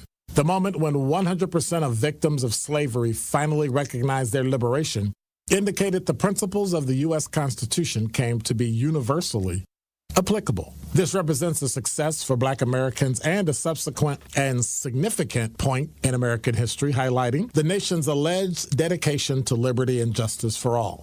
The recent verdict in the murder of Sade Robinson serves as a reminder of the enduring evils and oppression we still face. Despite independence, numerous blacks still encounter exploitation, and they are masquerading as freedom. Commemorating Juneteenth compels us all to acknowledge these realities and compel the nation's past and promote a truthful national narrative. Juneteenth, along with the murder conviction of the disgusting individual who killed Miss Robinson, serves not merely as a celebration, but also as a summons to action. Remember this history in your daily discussions and interactions. If Juneteenth caused the conflation of liberty and justice for Black America, I say one death represented by the murder of Miss Robinson is a denial of liberty and an injustice to all of Black America. This has been Truth Takes on the award-winning 101.7 The Truth. Listen to The Truth in the Afternoon with Dr. Ken Harris, weekdays from 4 p.m. to 6 p.m.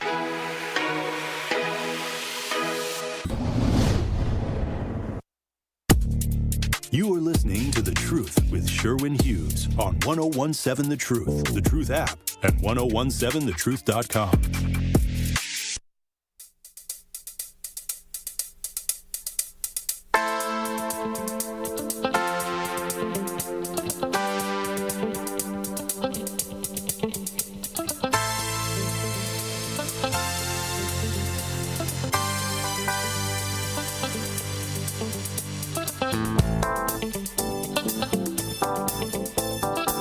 I'll give you two guesses, Whit. I definitely don't know this song, but I definitely know it's very 80-ish with the little synth strings. This is one of those songs like from like an episode of Miami Vice or some 80s cop movie. I can agree. While they're driving through downtown at night and the street lights are lit up and Crockett and Tubbs are looking at each other, thinking about the adventure that they're about to go on. Lionel Richie, stop playing with it. This really don't sound like Lionel Richie. That's crazy. Yeah, sure it does. You and I till the morning light. I mean, then again, ain't like no, he ain't. No, he's just very light skinned. Very. You know the blacks. Emphasis on the very. The blacks come in many different flavors. Many. I am a perfect shade of slightly copperish mocha. Very delicious flavor. See why you gotta do all the extravagant, luxurious words and colors. It's very chocolatey. Like when I sweat, it looks like a Hershey bar is melting. It's very. Let me guess, your voice is butter too, huh? Of course it is. I've got one of the most beautiful voices in radio. You ain't gonna pick a luxury word to over. Yeah, beautiful butter. It's delicious. It's creamy and silky smooth. You don't need no lube. Just use my voice. Slip right in. On Monday, dozens of people turned up in Austin, Texas to cheer on Democrats as they returned to the state amid a huge national fight over redistricting. Texas had been at the center of an extraordinary demand by Donald Trump that Republican-controlled states like Texas draw new congressional maps and effectively guarantee GOP control of Congress for years to come.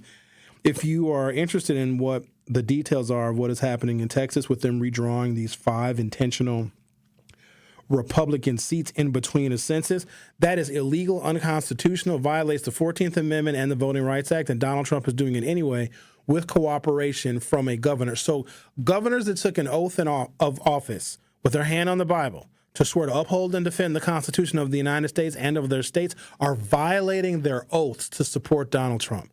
Governors who they're like independent, kings. They control their own states.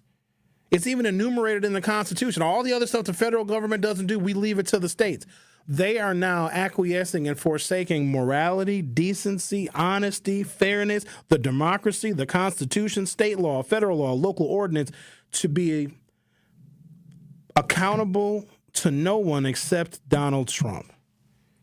You have to think that there is something very, very strong undergirding someone's willingness to disregard everything an elected official is supposed to stand for. I covered that in great detail on yesterday's program, so over the weekend you can download that podcast or watch that show on YouTube. But that's another thing that Donald Trump is doing where nobody is stopping him. He was like, I may lose 5 seats in the House of Representatives. Hey, Texas, create 5 new legislative seats. But here's the worst part about that. They're taking votes from African Americans and diluting majority black congressional districts and including outlying suburbs and rural areas in Texas to dilute the power of African American votes. I believe you have 5 majority minority, majority black congressional districts in Texas. They now have 1. Where there were 5 voices in the House of Representatives representing African Americans in the U.S. House of Representatives. Now those 5 voices have been reduced to 1, meaning if you are black in Texas, you've got 1 representative. And Texas has got to be 10 or 15 million people. Can you imagine that? All of the sentiment and all of the interaction the African Americans have with the federal government, you have a single vote, and Donald Trump ordered it, and it shall be so, and nobody is stopping him. That's what I'm trying to illustrate to people. He can do whatever he wants. Donald Trump is not afraid of anything or anyone because no one is stopping him. Gavin Newsom, while he is pushing back, at the end of the day, Trump could send federal troops to California, and Gavin Newsom couldn't do anything about it. In fact, Trump did exactly that. It's not just Texas. Vice President J.D. Vance flew to Indiana earlier this month to put pressure on the Republican governor there to alter their state's maps for the Republicans.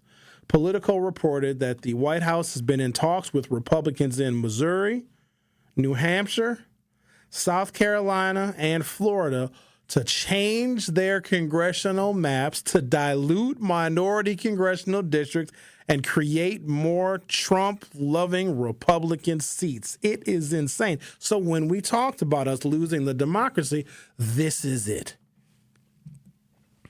That's one way Donald Trump is trying to rig the midterm elections, by demanding changes to congressional district maps, making it structurally impossible for Democrats to control Congress again. So this next part I'm going to explain. It might be kind of like 10,000 foot, but I want folks to have, I'm going to talk about this, I'm assuming, over the next year, because there is a really weird, unusual, illegal, unconstitutional, immoral loophole where Donald Trump might be able to declare every election null and void. Every election will be null and void by a strategy he is going to employ, or he's going to try it. But before they roll out this strategy, which should make even Republicans sick, because a Democrat can do the same thing. Once Donald Trump lays the groundwork for this, anybody that comes after him will have the precedent of what Donald Trump did when Donald Trump was president. One day it might be a Democrat, but he wants to essentially potentially declare future elections null and void, and a bunch of y'all are probably saying, oh, he can't do that. Who is going to stop him? Typically, you would think, well, voters will stop him. Not if the elections are null and void.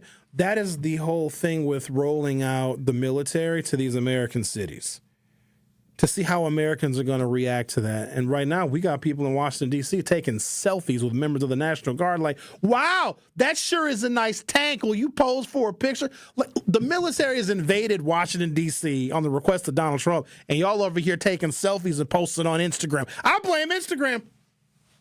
Instagram is stupid, by the way. I have an Instagram page because I have to, not because I want to.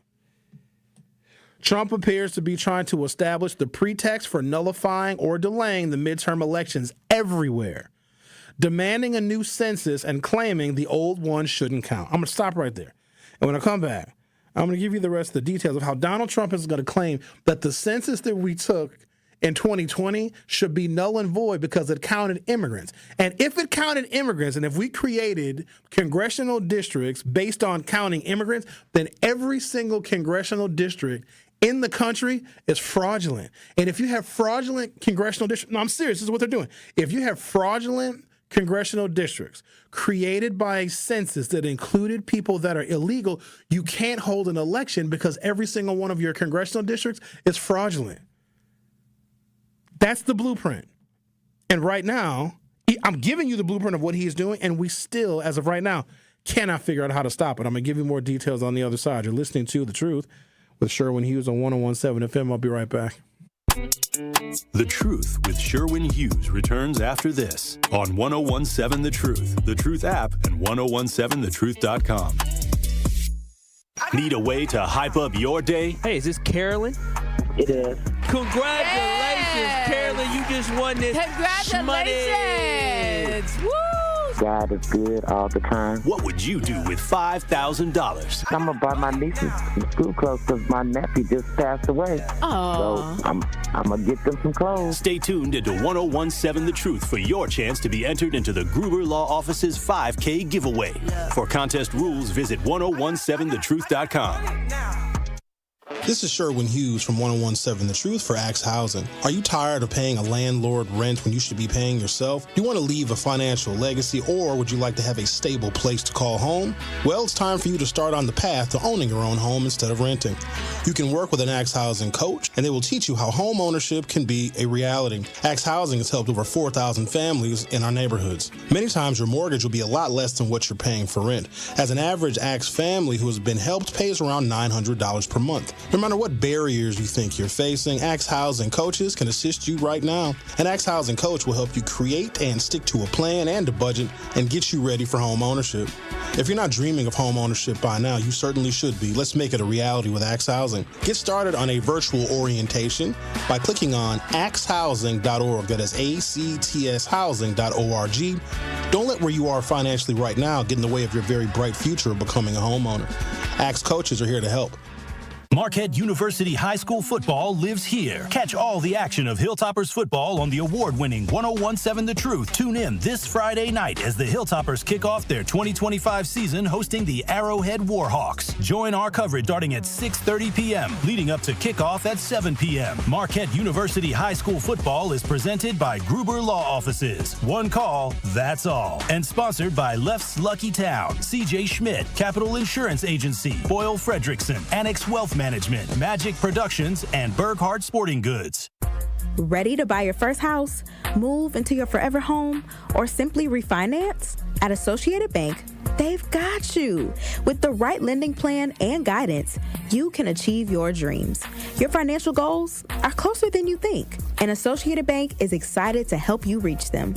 Learn more at associatedbank.com/lending or ask a banker for details. Subject to credit approval, member FDIC, equal housing lender.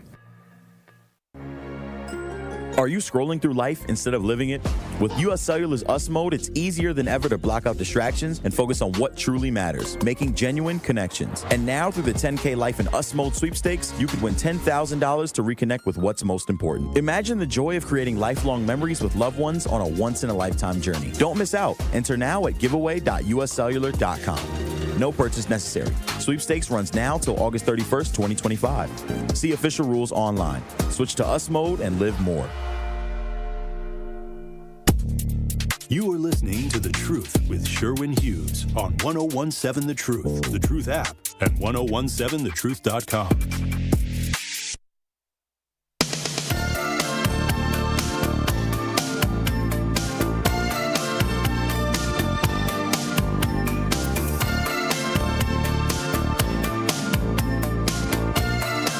Trump appears to be trying to establish a pretext for nullifying or delaying the midterm elections everywhere in the country, demanding a new census and claiming that the old census shouldn't count.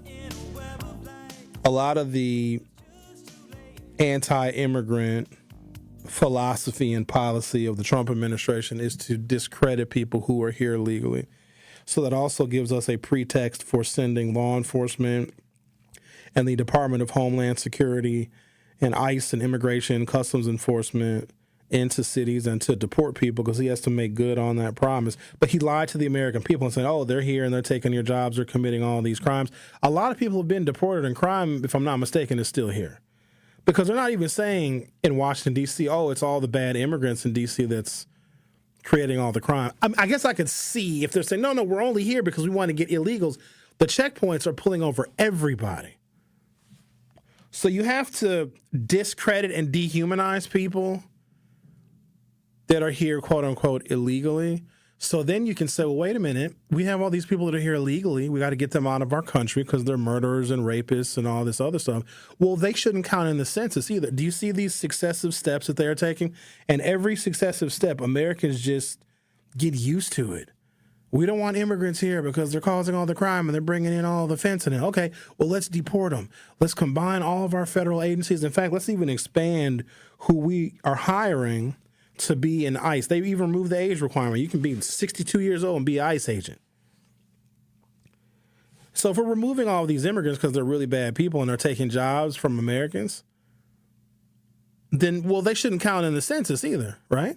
Well, of course, they're illegal. Some people will agree with that. Well, they're illegal. They're not real citizens. They shouldn't be counted in the census. Well, if they were counted in the last census, doesn't that make the last census count fraudulent because you counted people that aren't actual Americans? Well, and then somebody would say, well, wait, yeah, I guess so. Okay, so then if they shouldn't be in the country because they're illegal and they were counted in the census, Doesn't that make the entire census that we took null and void? Well, I guess if you put it that way. Okay, well, if we drew congressional maps based off of the census, but the census needs to be null and void because the census counted people that are illegal, aren't all of our congressional maps to some extent fraudulent? Well, yeah, I guess so. Well, then if all of our congressional maps are fraudulent, how can you have congressional midterm elections? Because the congressional midterm elections are based off of congressional districts, based off the census in which we counted illegals. Therefore, how in the hell can we have an election when we don't even know what our real congressional districts are? Wow, you're right. Election canceled. I just laid it out for you. Who's going to stop them? The census is how we get congressional districts. If Trump can nullify the existing census by, for example, blaming the counting of immigrants or some other factor, he can then lay the groundwork to claim that all the existing congressional districts in the country are somehow wrong and cannot be used, and therefore we can't have congressional elections during using the districts that we have now. Now it seems Trump has yet another idea. This appears in NBC News, by the way. One that he got from a man he once mused could become his, quote, best friend, and that's Vladimir Putin. Last Friday, Trump held a summit in Alaska with the Russian president. Immediately after that summit, Trump said Putin gave him some advice on how to conduct elections in the United States. Did you guys know that Vladimir Putin wins every single election by like 90+%? Isn't that odd? Even though there is growing sentiment and large sentiment against Vladimir Putin, the Russian people, I don't know if you guys know this, are against the war in Ukraine. The Russian people respect the sovereignty of the country of Ukraine. Yet, when Vladimir Putin is up for re-election, he's going to win with 90% of the vote. And the fact that Vladimir Putin had a conversation with Donald Trump about elections tells you all you need to know. Like, all of these things are working right now in the background. I just want people to be aware. Doesn't mean that anyone is going to do anything. Doesn't even mean that the Democrats are going to stand in contrast to any of this. I just want you to know what they're doing to you. Trump said Putin agrees with him that people should not be allowed to vote by mail. And so on Monday of this week, Donald Trump announced that he will sign an executive order barring Americans from voting by mail and potentially by machine as well. I gave an example earlier of why we have vote by mail in the first place is so that Americans who are fighting for our freedom in overseas theaters of war are able to have a voice in this democracy.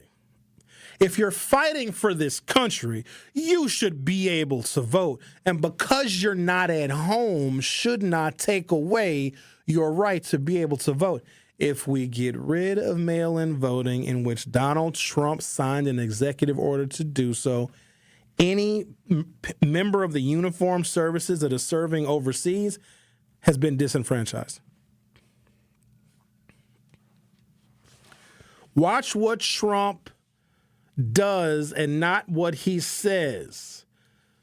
If Trump is taking tactical advice from Vladimir Putin about how to hold something that looks like an election but is not an actual election, that does not bode well for the future of American democracy. Historian and journalist Garrett Groff summed up what is at stake. Quote, "This is step one on how we lose free and fair elections. It's not that Trump will cancel the midterms. It's just everyone has to vote in one person, and urban downtowns will be filled with ICE checkpoints and intimidating National Guard troops to double check that only citizens are able to vote." I wish I was reading this out of some science fiction novel, but I am not. And what I'm most concerned about, because a lot of this stuff could be easily dismissed ideas because they are illegal, they're unconstitutional, they violate every election law ever passed. The reason why we have election laws, and so many of them in this country, is to prevent something like this from ever happening. So when something like this starts to happen, like, oh, we have a whole bunch of laws. No one is enforcing the law when it comes to Donald Trump because there is something that is stronger than law that is undergirding his support. Meaning the law doesn't matter, the Constitution doesn't matter, because if you peel all of that away, all of it away, what is underneath? What is the bedrock? What is the foundation of the United States of America? That rich white people, particularly rich white land-owning men, get to make up all the rules. And if they don't like the rules, and if the rules don't favor them, they'll simply break them. There's a period of time in this country where you had to be wealthy and own land to be a governor. Now, they got rid of that because they said that's not fair. Anyone should be able to run for governor. But that is in the original foundation of this nation. Yesterday, I talked about how 27% of all the U.S. presidents that we have had have owned slaves.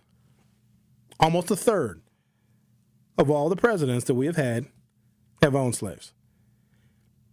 While those presidents served some time ago, they also served in creating the foundation for this nation. So from that foundation, the rest of the nation grew.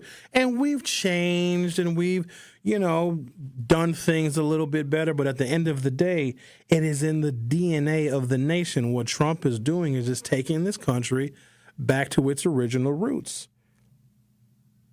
The almost 30% of American presidents that own slaves, from what we can count, because the record keeping of executive actions and bills and laws was not as accurate then as it is right now, because they didn't really see the importance of it the way that we do now. But the 27% of the American presidents that owned slaves signed into law or signed at least 372 executive orders. Now imagine the sentiment of the executive orders signed by people that actually owned and profited off of the trafficking of human beings. And you wonder why Trump is able to do what he is able to do and get away with it. Because he is just reverting back to the ultimate foundation of this nation. One that is a nation built on race. Have a great weekend, everybody. I'll see you all at Truth Family Fest tomorrow. Truth Nation, please join us at our 3rd annual Truth